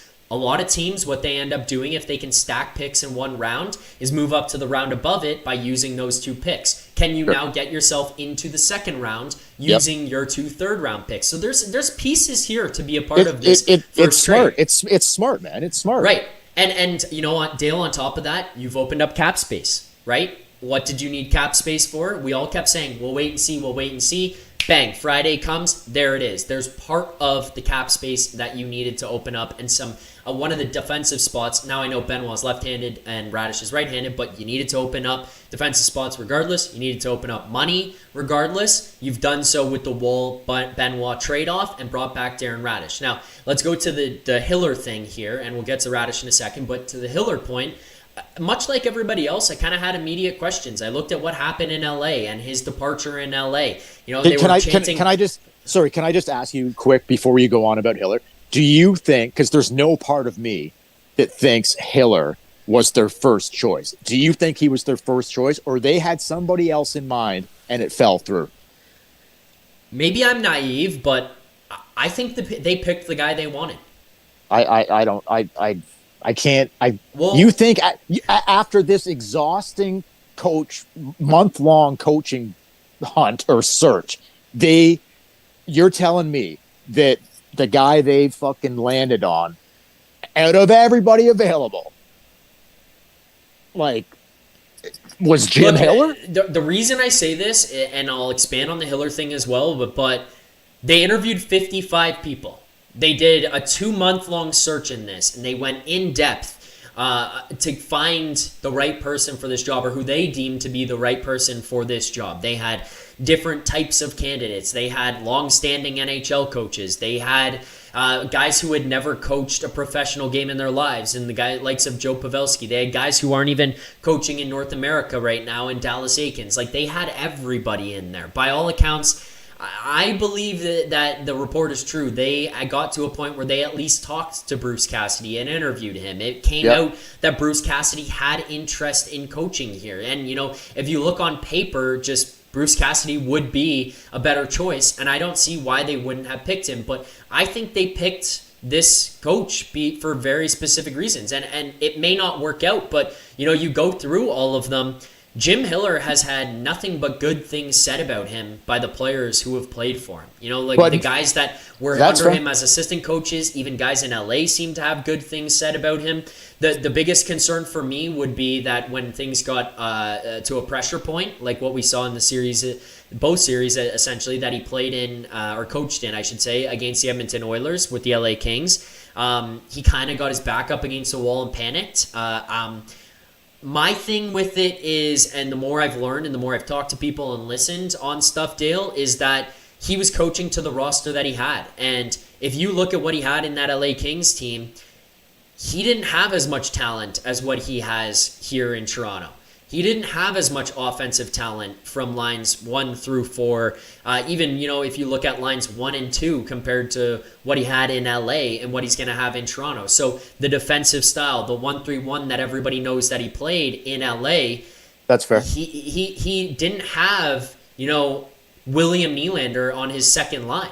His best player from an offensive standpoint was not Anze Kopitar. It was Adrian Kempe. And then he had Quentin Byfield, who had never really progressed to be that first line center that they needed. Anze Kopitar at that point in his career was no longer really that standout top 6 guy who could bring the offense for you. He's an unbelievable defensive centerman, but he just didn't have that. So he coached to his lineup, and I'll give him the benefit of the doubt in that maybe in those moments he just looked at his lineup and said, I don't know how to get out of this. I don't know how to save what we have because I don't have the bodies for what I need. I'm giving him the benefit of the doubt. I could be completely wrong, but that's part of it. Do you think he was do you think now, because when I first heard it, I'm like, you gotta be kidding me. This exhausting search, however many guys they talk to, and you land on Jim Hiller. Did you not have the same reaction?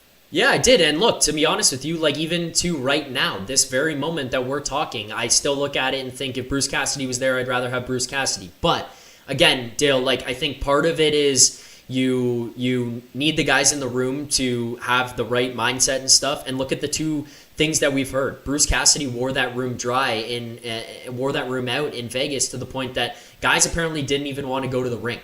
They hated playing hockey. They were done with the season. They wanted it to be over. They wanted to get the fuck out of there. They didn't want to play anymore.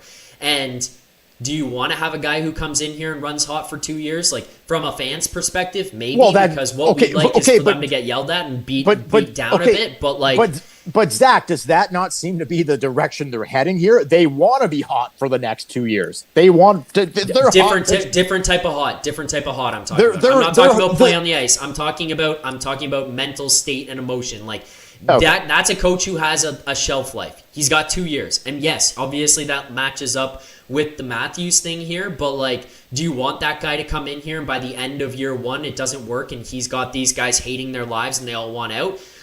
Or do you want a guy that this is the other part of it, Matthews, Nylander, they liked him. They liked him when he was here in Toronto. They played under him in his offensive style. They played under him at the forward coach. They played under him on the power play. It checks those boxes. Okay. Sorry, Zach. I don't give a shit about what Matthews and Nylander like or want. That ship has sailed for me. It's been 10 fucking years. Who gives a shit about what Matthews and Nylander like or want? You think Nylander is going to buy in and play for any fucking coach? He's going to do what he wants to do no matter what. I don't agree. I don't agree. I don't think so. I think if he gets in there and they're playing the way that they want to, they're playing the way that they think that the team should be playing based on the players that they have, the personnel that they have, then I think that they will buy in. I think that they will look at it and say, yeah, we want to be a part of this. Yeah, we want to do this. And it's a guy that they liked when he was here. I think it was a guy that they felt comfortable with coming back in here. And again, by all accounts, the relationships that he's had with the players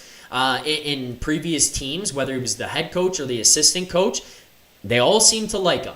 They all seem to like playing for him. Okay, great. So it's all about spirit and fun now, I guess. So great, that's great. That's how you win fucking Stanley Cups.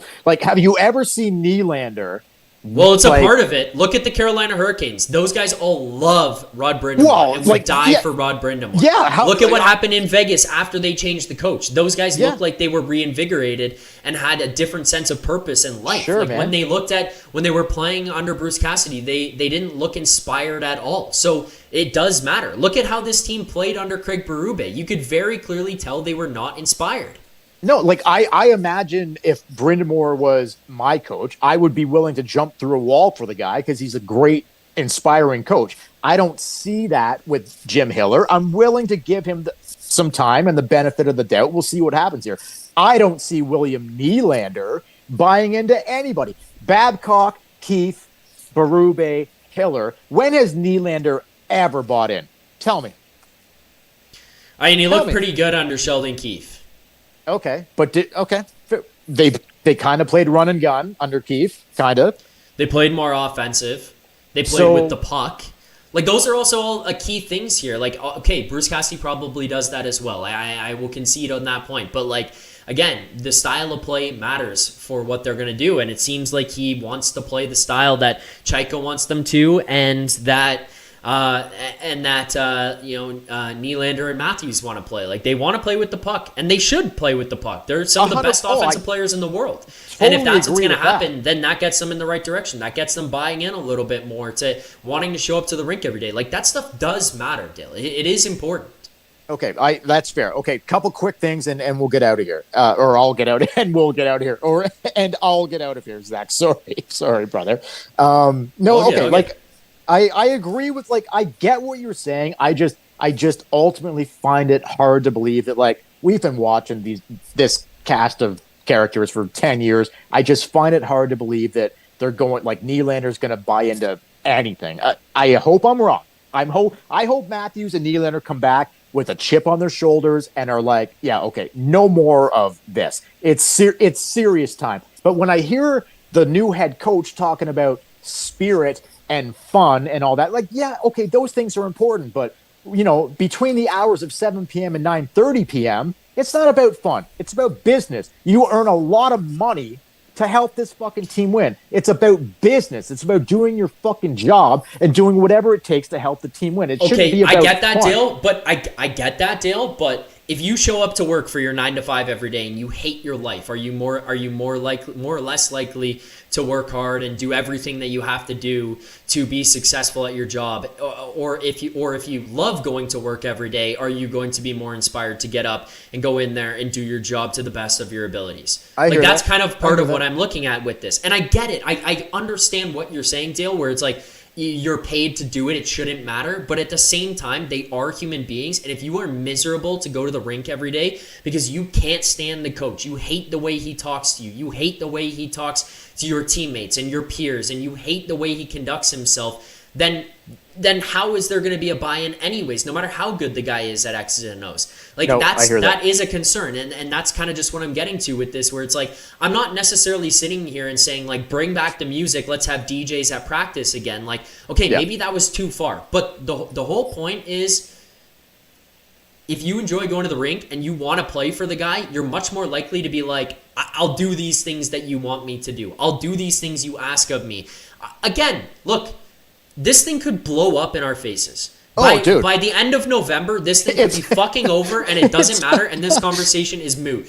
But it's 50-50. And I'm still telling you, like, I still sit here today and say Bruce Cassidy would have been the better coach, and I still think that would have been the guy I look at and say, hey, he was there, and if this doesn't work, we might look back and go, what the fuck? Bruce Cassidy was there. But all I'm just trying to give you is an other side of this, Dale, where I got it. Hey, these guys like him. They like what he brings to the table. Then from that standpoint alone, maybe, like, that's going to be enough to bring them back into this. Maybe they saw the Jim Hiller hiring, or they were asked about it or told about it before it went public, and they were like, hey, man, I like that. I want to play offensive. I want to play with the puck. I like Jim Hiller. I liked playing for Jim Hiller.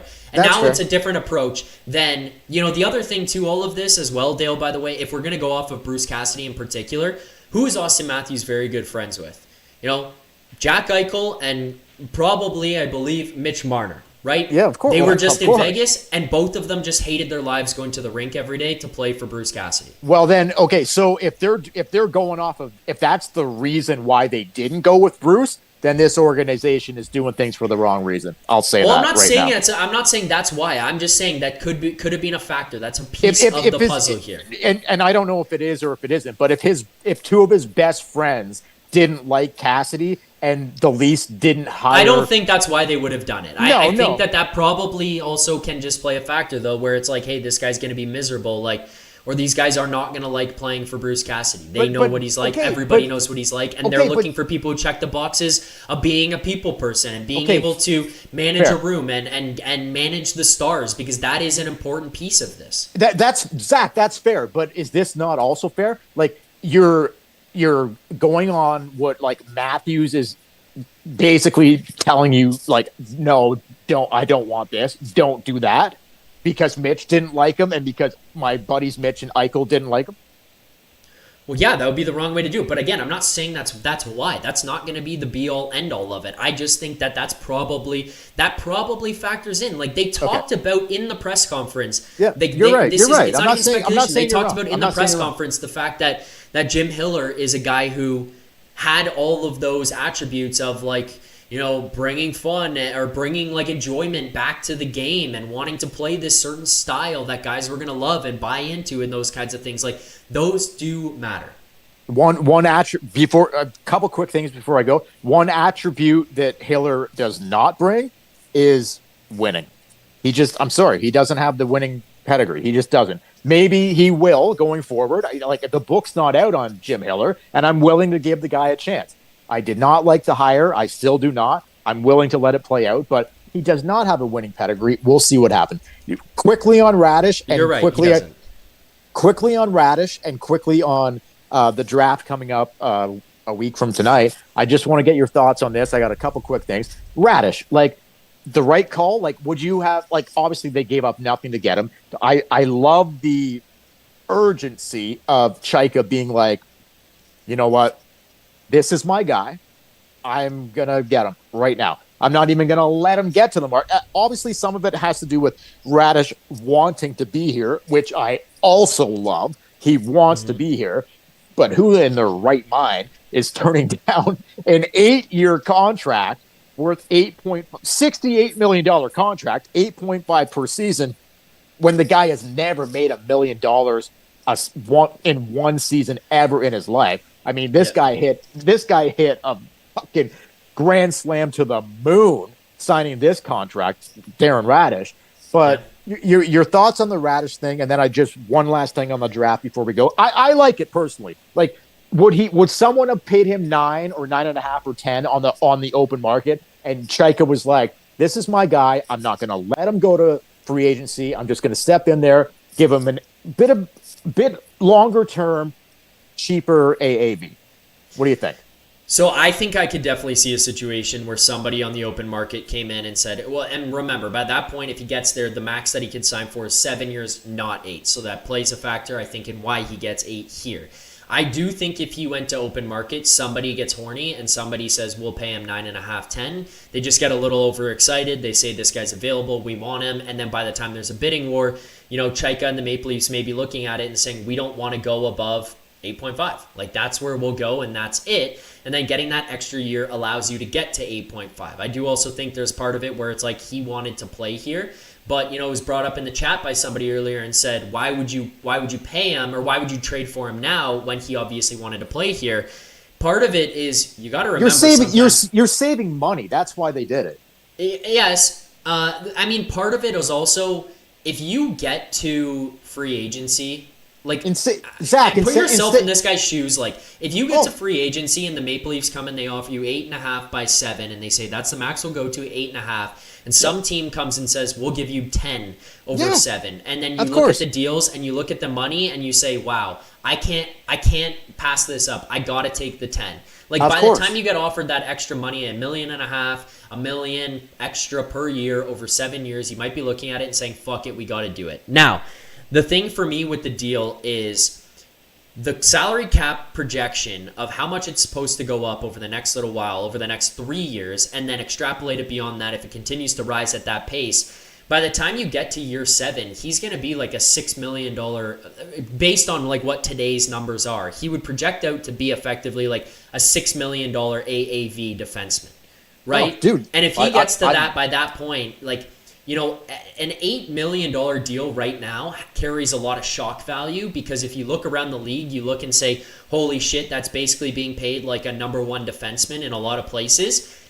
By next season, by next summer at least, $8 million is going to be the price of, you know, a third defenseman, a second 100%. Pairing defenseman. And you're getting the guy now for that price. How long this contract stands up, it may only be 4 years. By the time he's 34 years old, that might be the last year where you say, we got the value. And then by the time he's 35, you're into year 5, it may not hold up anymore. But most teams, it's not going to matter. Like, most teams just find ways out of these contracts anyways. It's not that hard anymore to move. So dude, I don't it. I don't even hate it. I think they got I think Chaika got out in front of it and made a smart move. Like, I'm going to get this guy at a cheaper cap hit, maybe save $1 million or $2 million, and you only give up a 5th round pick to get him. I think it's a very smart move by the general manager. The other thing here as well is like people like Frank in the chat. Like Frank just doesn't know puck. Like Frank doesn't know what's going on. Is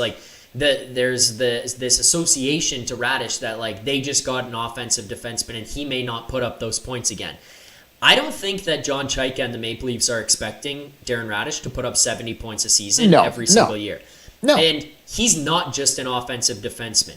He's a guy who brings other aspects to the game. He can advance the puck up the ice. He can get up in transition. He can break out with the puck. He can play well in the defensive zone. He's got a good stick. He's physical. He's gritty. He'll battle. He's got all of those other aspects. He's not just bringing in John Klingberg. He's not afraid to hit. He's not afraid to fight. He's not a pussy. He's not a pussy. That's the bottom line. And he has incredible offensive upside. The guy's got a bomb. Look at his 100-mile-an-hour slap shot from the point. We haven't. The Leafs haven't had that in fucking forever, dude. So the last time they had a defenseman who scored double-digit goals, I believe, power play goals. Sorry, not goals. Power play goals, double-digit power play goals was, I believe, Brian McCabe.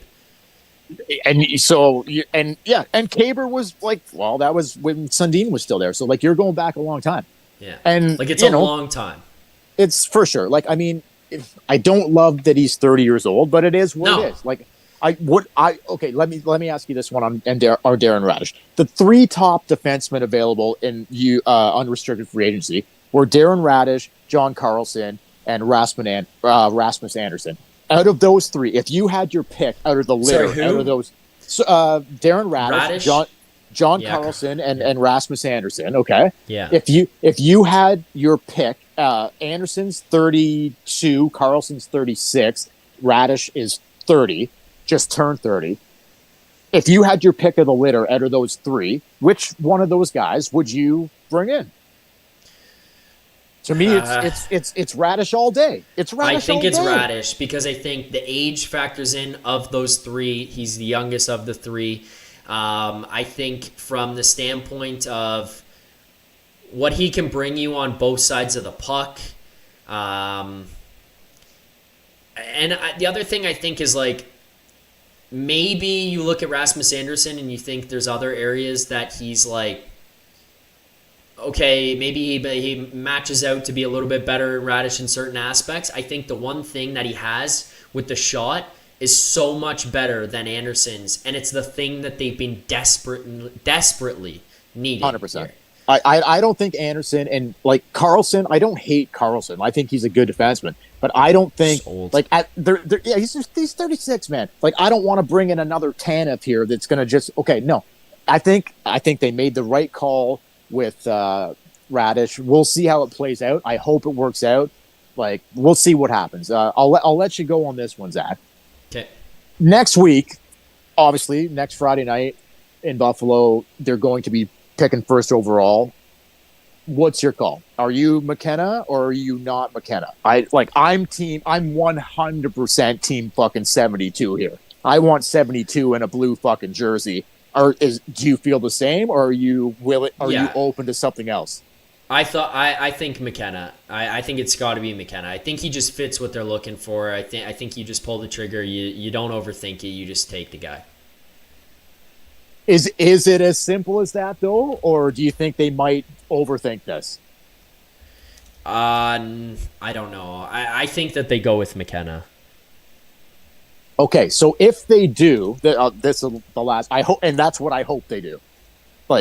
How do you pass? I think they will regret it for a long time if they don't pick Gavin McKenna. Everything I've seen about this guy, I watched. Did you see the documentary on him? I haven't watched it yet. No. You got to watch it, man. It's on YouTube. Okay. It's great. It's absolutely. HBO did a documentary on him. Incredible. With his family around.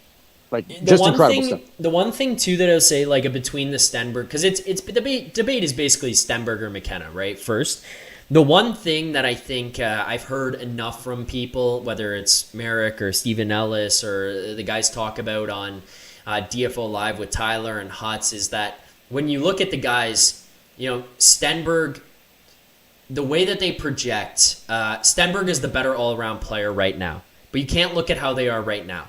You got to think about what the guy will be when he's 23, 25, 27. And everyone that I've talked to about him or listened to talk about him has effectively said Stenberg is the better player right now.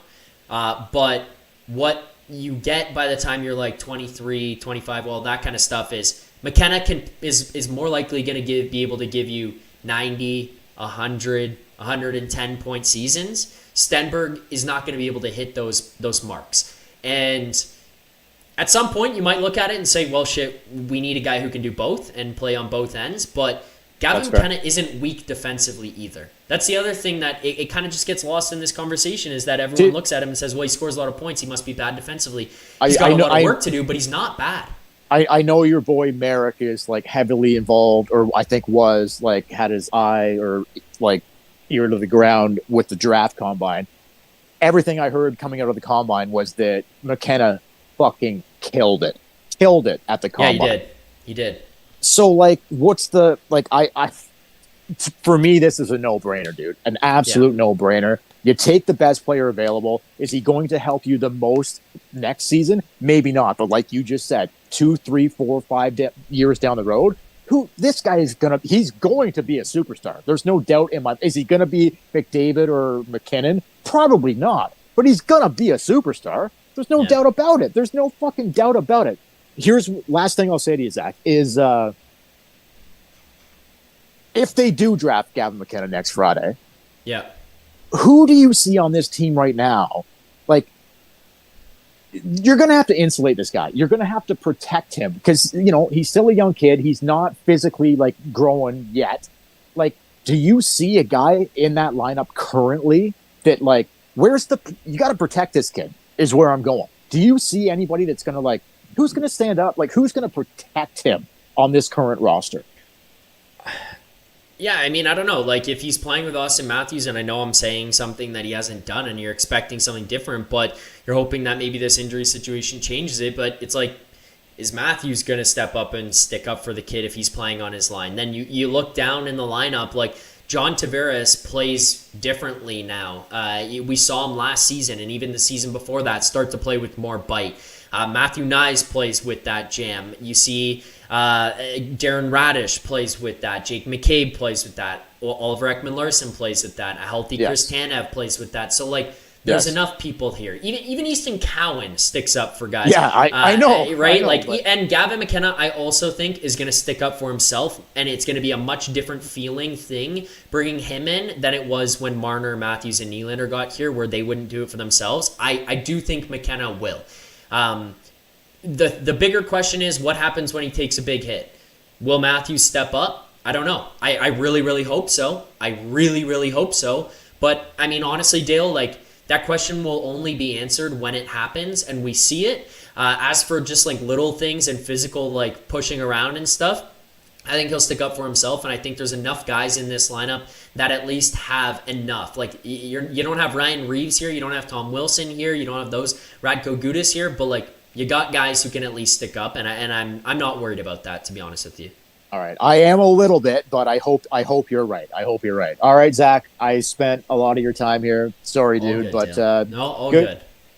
Good talking to you again, brother. And hey, this is the end of it here tonight. So have a great summer, brother. I'll talk to you in the fall. Sounds good, Dale. Thanks for the call here. Enjoy your summer, and we'll see you when games start back up. Take care, Zach. There you go, Dale. Thank you for the call. We got a couple more callers to get to here tonight. Just a quick reminder to everybody, if you haven't already, hit that like button, subscribe here to the channel, Leafs Nation 401. A lot of Leafs coverage as the rest of the summer goes on, because we know at this point it seems like John Chaika is going to do something every other day. And, you look at what happened on the channel this morning. The news breaks in the middle of the night, and the first thing the boys do on this channel, Nick Alberga gets up, jumps on a video with Dave Pagnotta, and the two talk about the deal, what happened, how it got to this point, the fit, all of that. They put out an immediate reaction video, so when you wake up, by the time your eyes even opened, Nick Alberga and Dave Pagnotta were on your screens breaking down the Darren Radish signing/trade situation. It's all happening here on this channel. We are on top of all of it. And then after that, Dave and Nick went live at 11 and broke everything down. So subscribe here, Leafs Nation 401. We hit 100 likes. Here's the smelling salts. I'm going to try not to destroy myself again, but thank you.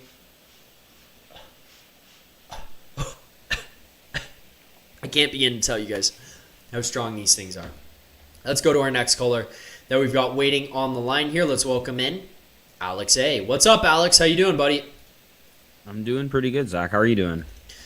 I am doing well. The smelling salts are beating the hell out of me here tonight, but otherwise, I'm doing well. This is just being like, you think championship stream, this is going to be an easy one. We had mic issues to open. The smelling salts are knocking my head off. Like, it's been a battle all the way through. Yeah, that's a way to start this stream right after a good, nice old Marlies Calder Cup win. That really got me fired up tonight. I'm not gonna lie, and It was pretty cool. Yeah. Given the vibes from 2018 a little bit. Yeah, except this time not with the coach coming to the actual big club, which I thought he definitely deserved a chance at the interview, but hey, here we are, right? So well, who's to say he didn't? Because we didn't even know that Jim Hiller was interviewing. So who's to say that he wasn't in it? Yeah, I mean, that's true. We don't know.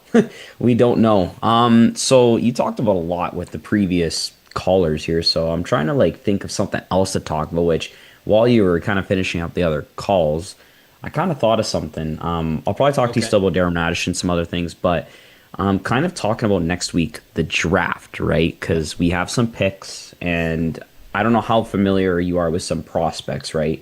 When it comes to other than Gavin McKenna and the top couple guys. I just wanted to see, because I'm not exactly sure off the top of my head what picks we have. I know, here we go. I have it actually up on my monitor here. So we obviously have the first overall pick, right, this year. And then we have 2 third-rounders, and we have actually a second-rounder. So here's my question to you, Zach. Do you know who the prospect Tommy Blais is? Do you know who I'm talking about? That defenseman that plays for... I'll be honest, I'm not as familiar with prospects once we really get out of the first round. Over the next week or so, I'm going to become a lot more familiar. But right this second, no, I'm not that familiar. No problem. I'll just kind of give you my opinion and what I was going to kind of bring up to you. Oh, you're actually bringing it up around stream here. Cool. So when it comes to the draft picks. So basically the reason I'm bringing this name up is because obviously the Leafs, over the last few years, we've been talking about defensemen need puck-moving defensemen, two-way defensemen, that kind of thing, right? And that's what this guy is projected to be. I'm not trying to go on a big rant about him at all, but I've seen some stuff online. A lot of people are kind of high on him because he might drop out of the first round and into the early second. So my question is, if a player that has possibly good potential, right? You never know. These are all prospects. Would you be willing to try and trade into a better position, into the second round as an example, if he drops, just as this player as an example, to get a player that could maybe make an impact in the future? Because as example, we've seen defensemen like Lane Hudson go in the second round and become impact defensemen. I'm not saying this guy's going to be Lane Hudson, but I'm just kind of throwing the example out there, right? Because you could, if you see a guy that you like, this guy, from what I've read and what I've seen as well, he's an offensive defenseman, puck-moving defenseman, and they list him as a two-way defenseman. He's projected, like I said, end of the first round, roughly into the second. He's 6 foot, 170 pounds. So I know you don't know too much about the defenseman himself, but I'm just kind of curious if, in your opinion, would you be willing to have less picks in the draft to try and get the guys that you believe would maybe fit into your future better, if that makes any sense? 100%. The one thing I'll point out too here is if you're looking on the screen and you see on Puckpedia right now, shout out to our friends at Puckpedia for having this up, whether it's you're looking for cap stuff, if you're looking for trades and roster moves and money management and all that kind of stuff, Puckpedia's got it. But the draft picks here as well they have, and they assign value to the draft picks, which is also something that's kind of cool. You look at the Leafs picks this year. They've got 1 in the first round. Obviously, we know that's the first overall pick. They've got 1 in the second round. It is from the Buffalo Sabres, which is ultimately through the Scott Lawton deal with LA. So that's kind of how that one ends up getting to the Leafs there. Then they've got 2 in the third round. One is the Flyers pick that they just acquired in the Joseph Woll trade. One is their own pick in the third round. It is quite common for teams to package together 2 picks in one round to move up to the next round. So whether that is using both their third round picks to move up into the second, or one of their thirds and the second round pick, to move up higher into the second round, it's pretty common for teams to end up doing that. I'm not going to speak to the player in particular, but just in general, I could see this happening. Like, look at what John Chaika has done since the NHL season basically came to an end. He basically sat, did nothing publicly until then, and then it was like Joseph Woll traded, Simone Benoit traded, acquire players, hire a coach, go and get Darren Radish. Like, this guy could do anything at any given moment here right now. So for him to be super active at the draft and to be going out and picking guys and moving up in draft to go and try to find guys, I could see that. Like, we also have to remember here, they just brought in 2. They have one, and they brought in another, I should say. So they have 2 now. Very well-respected prospect and draft personnel. They already had Mark Leach, and then they went out and got Judd Brackett. Both of those guys have very good eyes for evaluating talent, and specifically in the draft. I could see a situation where they decide, you know what, we got to move up. We'll move the rights to this guy to move up to that spot. We'll move this pick to move up to that spot, to move into this spot. We're okay with... Yeah, I could even see them going and saying, we'll move on from 1 pick and we'll move back. And we'll take 2 picks because we believe that what we can get at that, and then we can get with both those picks, we can find something in. So I could see this Leafs team being very, very active at the draft this year. Whether that's acquiring active roster players or not, I don't know. I feel like that's less likely. We always hype it up and say there's going to be a lot of movement at the draft. But as far as like moving picks around, I could see that being the case. Yeah, no, exactly. I was just kind of curious to get your opinion in general about that, because like I feel John Chaika, like from what we've seen, like you just mentioned, he's been very, so far, bold to start, I'd say. Nothing too crazy other than the Darren Radish siding, I'd say. And yeah, I mean, I'm very like optimistic with trying to, like, you know, that whole retool we're saying, right? Because obviously, to me, and I'm sure you agree with me on this, it doesn't seem like they're going to trade Matthews or Nylander, right? We've come to the conclusion of that. And I swear to God, if they trade Matthew Nyes, I'm going to lose my absolute shit.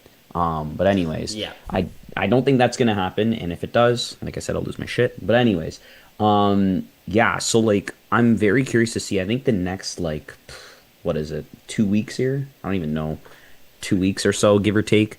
We're going to see a lot of stuff happen. And actually, this is to kind of go with the kind of draft pick thing.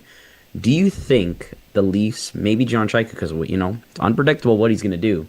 Do you think you could see him try and do an offer sheet? Do you think John Chaika has the balls to do that? Like, to just try and, like, you know what I mean? Like, maybe like a Maverick Bork or something? Like, I'm just an idea. Like, could you see that? I'll be honest with you. Like, right now, based on the way this week has gone, I'm not putting anything past John Chaika. I'm genuinely not. I feel like this guy will get ballsy. I feel like he'll make moves people don't expect. I feel like he'll do things that people don't like. I don't think this guy gives a shit right now what ends up happening. Like, I feel like we could see... I don't want to paint this across the NHL as a whole, because we always say it's going to happen in the summer and it doesn't, but I could see just a crazy summer from the Maple Leafs where Chaika goes nuts. And look, they may not work, and he may do too much, and it might backfire, and the team might fucking suck. But the thing that I will give him credit for at the end of all of it, no matter what, the guy's trying. The guy's trying, and I don't think this is the end. I think he keeps going. The only thing, Alex, that you have to watch out for is what is the compensation that you need to be able to offer sheet somebody. Because once they hit certain thresholds, the picks go higher, they might not have the picks to be able to offer. And if that happens, then obviously you're out. But I wouldn't be surprised if we saw them start packaging things up and going and trying to offer sheet. I really wouldn't. Yeah, I mean, I'm looking right now. Like the Maverick Borg thing was just an idea I've seen before floating on like Twitter. I'll forever call that Twitter. Anyways, but yeah, like it was just an idea. I mean, yeah, like if I think. Well, here let's break this down for people. So yeah. Anything $11.7 million or higher would require 4 first-round picks. Anything between 9.3 and 11.7 would be 2 first-round picks, a second-round pick, and a third-round pick. 7 to 9 million would be a first-round, a second-round, and a third-round. 4.6 to 7 would be a first-round and a third-round. 2.34 to 4.6 would be a second. And then 1.5 to 2.3 would be a third. So they're obviously not going to give up the first round pick for this year. Now, I don't know how far, personally, I don't know how far it extends for an offer sheet. I don't know if you could do like, well, you're not even going to offer sheet anyways by the time you get to the draft. It's not going to matter because that's a July 1st thing. But the point being, you look at some of these, like you don't have a pick in 2028. You're currently holding the Colorado Avalanche 2027 first-round pick. You have 2 third-round picks this year. You have 2 second-round picks next year. So, like, it gets a little bit difficult. You'd have to get creative, and what you're allowed to offer would end up becoming a little bit more difficult. And I don't entirely know how far out you're allowed to offer and all that kind of stuff. Because, like, if you could get somebody at 7 to 9 million and it's going to cost you a first, a second, and a third, in theory, you could do, your first in 2027, a second in 2027, and a third in 2028. But again, I'm not educated enough on it to tell you for sure, but you could start getting creative on some of those things if that's allowed, which I'm not entirely sure. I should have checked up beforehand, but I could see them going crazy here on some of this shit. Yeah, I think if I recall, now don't quote me. I thought I've seen this before. I think like as example, like for Maverick Bork, just as an example, I've seen proposals for that second last one you're mentioning where you offer a second round pick. It has to be your own pick, first of all, which I think you're aware of. Okay, so and then that's the one thing. And then also it has to be it'll be July 1st, right, is when you can actually do the offer sheet because they're restricted free agents. So from what I understand, if it's one pick, like a second round, you have to own the pick and it has to be next year's pick. So you have to be like, so as example, it'd be 2027's pick. So if you do like for second round for Maverick Bork, which is whatever, I think is under 4.6, I think is what you said. Yeah, and in the chat saying it has to be your original pick, so then you lose out on some of that ability. But like, yeah, you technically have your second in 2027, 2028, and 2029. So you could do that. Yeah, that's kind of the idea I was saying. You know what? We will see with John Jaika. I mean, hey, I respect one thing. He's taking some risk, and that can be good and bad. But you know what? It's a risk you got to take if you're not doing a rebuild, which the indication from everything we've seen, it is not a rebuild. And you know what? I think, though, to go on to Darren Radish now with this whole conversation, I like it because I think the risk and the reward is there, and that's going balls to the wall kind of thing. Hey, do we, like you said earlier, do we think he's going to be a 70-point defenseman all the time or even at all? No. Can he be? Maybe. What do I hope he is? A 50-point, 60-point defenseman if he can be. And guess what? That's great. He has that bite to his game. He can play in his own zone. All that. Like, that's more of what I'm hoping for. And yeah, you could, you mentioned earlier the contract, right? Like that over time, it will get better because of the percentage the cap will take up. So, you know what? I think it's a worthy risk. You are trying to get more competitive. You're trying to, you don't have your first round pick in the next 2 years. So you definitely don't want to be bad because you don't want to be given, you definitely don't want to be given a lottery pick. That's for sure. Like a really good lottery pick. So I like it. We will see how it goes in the next few weeks. Yep. The draft, I'm praying they pick McKenna because I am not interested in any of the other guys right now. Like, it's got to be McKenna. And I think if you don't pick McKenna, I think it's going to be the biggest mistake, I think personally. And it seems like you were on the same kind of boat with me with that when you were talking to the other callers earlier, unless you have anything to say on that when it comes to that. No, I agree. I want McKenna. I think that's the right pick that you got to take here. Like, I think that's what's got to happen. The other thing, like, let's just also, let's also even think about the roster, like the way that it's built out. Do you think Brandon Carlo fits the mold of what these guys want in a puck mover and that kind of stuff? No. Right? I feel like that doesn't. So then there's another move that's probably going to happen. Morgan Riley, he's probably going to get moved here. If you think about the way that the contracts ultimately level out, you look at what Darren Radish just did, and then you look at what his number is, where Morgan Riley's $1 million less.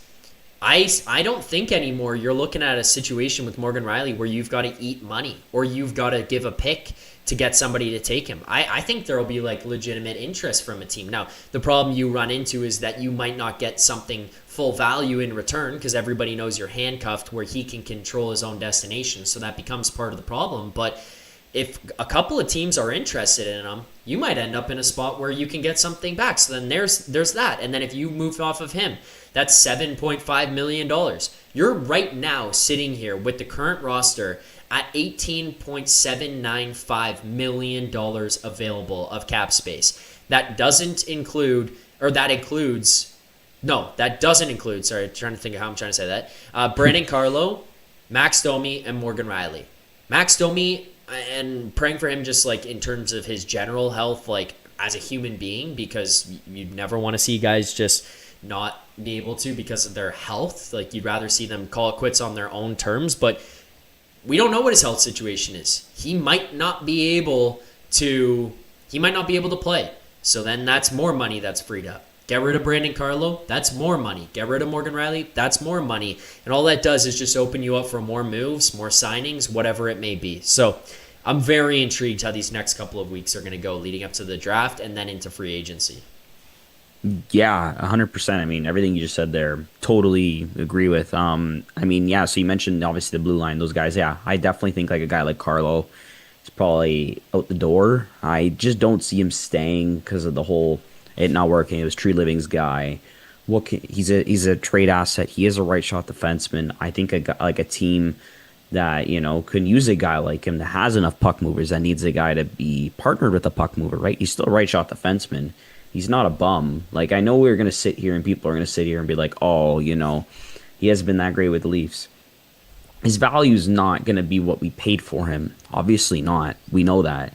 But can you get something out of him and maybe package him up to get, like, I don't know, like Zach, like, what do you think, like, for, as an example, like a defenseman target, right? We're going to need to replace some other guys on the blue line. This isn't the finished blue line. I can guarantee it. There's no way this is the finished blue line. Do you think, now this is my question, because obviously we saw what Buffalo did the other day, sending that defenseman over to San Jose. Could you see the Leafs trying to reach out to Buffalo and trying to get Bowen Byram? Like, could you see that? Do you think it's possible? Yeah. Do you think I they'd could be see willing it. to listen? I could see them reaching out. My thing would just be, I could see the Sabres being concerned about moving him to Toronto and having to play against him. He is also a right shot, and they did just go spend money on Darren Radish to be their right shot defenseman. I thought Byram was left. Is he not left shot? I could have swore he's left shot. Maybe I'm wrong. Bowen Byram, right? Am I? Maybe I'm wrong. Right now? I could be wrong. No, you're right. He's left. He's left. So yeah, I mean, yeah, like maybe, but again, still the point stands in like. You're wrong. I misspoke. I'm wrong. You're right. I misspoke. Maybe I still think the point stands about Buffalo being concerned about moving him to a team in their division and going through it that way. But yeah, I mean, I can see them reaching out. I just think it's a little bit more expensive, and I don't know. The other thing is, you know what? Part of why Byram wants out in Buffalo, because he wants to be the number one power play guy. So yeah. Yeah, and that's just not happening in Toronto now after, you know, who we just acquired. So the only reason I kind of brought it up, this situation, was because I know last summer Buffalo had interest in Brandon Carlo. I do remember reading that.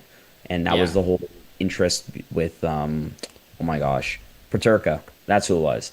It was possibly that there may have been a trade somewhat outlined. So I don't know. I was just throwing that out there as an idea because, hey, Brandon Carlo, a pick or something, or I don't know, Michelli or Robertson as well. Like, I don't know. I'm just throwing ideas out there, right? Yeah, I don't know. There's also other defensemen, right? Like, we never know. One of those guys in Anaheim might get traded, right? Yeah, exactly. And that's where I look at more so because does one of those teams want Morgan Riley? Would you rather have a veteran, more experienced guy? Do you have somebody on your team, Pavel Minchikov, who seems like they wanted out? Boom. Now you're starting to look and see if you can get younger, see if you can get faster, see if you can get more mobile, and then you find guys like that. I don't know. I think they'll be creative. I'm hoping they'll be creative. Yeah, like I'm very intrigued. Hey, like I'm not gonna lie, back in I guess you'd say like I don't know, right after the season ended, wasn't much to look forward to. Now that we're getting a little bit moving on here, a little bit more optimistic. I'm not saying hey we're gonna go win the cup. That's not what neither of us are saying here. I'm sure I can speak on your behalf for that. But like, hey, like we're making steps here. Let's see where things go. At least shit's happening, right? At least shit's happening. We're not just signing or trying to do things just to get, fourth liners here. We're trying to do significant things. The only other thing I'd really say, because I don't want to keep you too long on the call here, Zach. What do you think about, like, because there's obviously some other holes on the forward group. We've talked about the defensive group, right? What do you think, like, when it comes to, like, I guess, like, center and, I guess, the right side of the wing, right? Because obviously our roster does have holes when it comes to, like, needing guys either re-signed or free agents. Yeah. Do you have any, like, sort of targets or anybody that you're thinking that is maybe realistic? I know obviously things can change in the blink of an eye, that someone we don't think is available ends up being available, and that guess what, the trade happens overnight because things have been pretty quiet, like the way they've been kind of, these things have been happening. So like, do you have any sort of like just your opinion on anything we've seen online maybe, or even maybe proposals we've seen online? I'm just kind of curious if you've got any sort of ideas yourself when it comes to like anything in regards to the forward group with like a 2C or 3C or one of the wingers, I guess you could say. I honestly, I don't. To be honest, like you need John Tavares to be in your 3C spot. You probably need a 2C. I don't know. Like I think that's where you start to have to get creative. Like you look at your Mason McTavish's. Can you get him? Can you swing that in a Morgan Riley trade? Does that work for them? Does that work for you? What else has to be in it? Because maybe you look at Anaheim and that's the direction you go rather than a defenseman. That was another guy that was rumored to be, available. And I think with McTavish, it's a little bit of a risk. It's a little bit of a project. It may not work out, but is that what you look at? As for anybody else, like I genuinely just don't know. The free agent pool is not the strongest. If you're gonna look at guys, you're gonna have to look at your, Michael Buntings and that kind of stuff. But there's nobody that stands out that's available right now, and it seems to be pretty unpredictable what John Chaika might do. So I know that's not very good for somebody who's an analyst and sitting here doing a show or analyzing the game and breaking things down to give that answer, but it's hard, man. It's hard to look at anything right now and say that's the guy that works, because I don't fucking know right now. Like this guy keeps surprising us. No, that's very fair. I mean, you've been talking about a variety of things today with the Leafs and I guess Marlies as well. So like it's a very fair point. I mean, yeah, like when it comes to all that, like, anything can happen, right? Mason McTavish has just an idea, as you mentioned. I mean, yeah, we're talking about risk, right? And you know what? What do these good NHL teams do? Let's just throw it. The Florida Panthers, they took a risk with Sam Bennett, and who was the other guy they took a risk with? I'm trying to think of who it was. There's another, I don't know if it was a defenseman or forward. I don't know if it was Reinhardt at the time or whatnot, but like these teams take risks that do good. Like let's just be realistic. Like no team's gonna make no GM, I should say, sorry, is perfect. Okay, we talked about this before on the show, me and you, many times. So you got to take risk. Obviously, you want it to be calculated risk.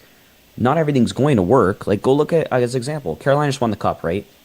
Who do they have on the roster that literally isn't being played, that's making money? Do you know who I'm talking about? Do you have a guess, or do you not know who I'm referring to on Carolina? No. Kotkaniemi. Okay. Yeah, I mean, I don't know about that. I'm not into the Kotkaniemi thing. I don't really like him as a player. Not to go for him. I'm saying, like, they have him, and they took a risk on him just to kind of be a pain in the ass to Montreal. Yeah. Like, it's just, it didn't, guess what? That didn't work out for them. But guess what? They won a cup. That's money being allocated to their cap. So, like, they took a risk. Kotkaniemi's shit. Like, I'm not saying he's good. I think he's shit. So, I'm not trying to ramble on about Kotkaniemi. But, there is, like, risk you take, and the good teams do it. No team just plays it safe 100% of the time. That's basically the point I'm making, and Yeah. we will see what John Chaika does. And yeah, I'm optimistic. I wasn't super keen on his hire originally at all. Still a little shaky on it, but hey, you know what? He's done stuff already, so let's see where the rest of the summer takes us, I guess. Yeah, and you know what? The other thing I'll say about you saying taking risks here, and we'll Yeah. shut it down after this call. But the other, just for anybody out there who's wondering how long we'll go, but the other thing for just saying taking risk is like the way I view it personally is I've seen a lot of people online being like, why are you taking this risk or that risk, and why are you taking things down a risky path when you have Austin Matthews and William Nylander here, and you need to, you can't be willing to have this thing fall apart. Why would you take a risk on so-and-so to work out here, or to trade Joseph Wall and to have a goal? You kind of have to. There's no way to fix this thing just by going out and signing a free agent. There's no way to fix this thing just by going out and getting Alex Tuch and calling it a day and expecting the roster to be different this year. It's not. You got to look at this and come up with creative solutions. You got to find ways for trades to work, for guys that are risks and stuff to work out for you by taking some risks, because you got to take some swings to fix what happened here. You got to revamp this roster. You got to go find guys. You got to change this up. So that's how I view it. Yeah, you said it perfectly. That's basically the point I was just trying to make kind of the whole time I've been talking about everything, and I appreciate you letting me, speak here with you, because, yeah, I think that's the biggest thing we'll see this summer. I'm sure I'll message you as well, Zach, throughout the summer and talk about things, lease related, but, take the risk and, see where things go, and, let's all have a great summer here. Leave on a high with the Marlies winning the Calder Cup. Congratulations to them and our boy Cowboy down there. And super stoked to see. Honestly, the biggest thing, guys, I'm just going to keep this simple, is we're going to see new faces. And faces that maybe give a little bit of a different surrounding cast that can give a little bit of a different kind of edge and style to the game. That's what I'm a little inspired for. And, I guess we'll wait and see. So thank you for having me, Zach. I really do appreciate it. Thank you for calling in. Appreciate it, Alex, and I look forward to talking to you on a call next season. For sure, Zach. You have yourself a great rest of your night. Take care. Thank you. There you go. There's Alex, and our final caller. I know there's probably some people who want to call in. I did see Prague in the chat, but we've gone 2 hours and 40 minutes here on a Marlies postgame show. I extended it. I wasn't going to go this long, but because of the microphone issues earlier, I wanted to make it up to you guys. With that, we'll also do some smelling salts here as well.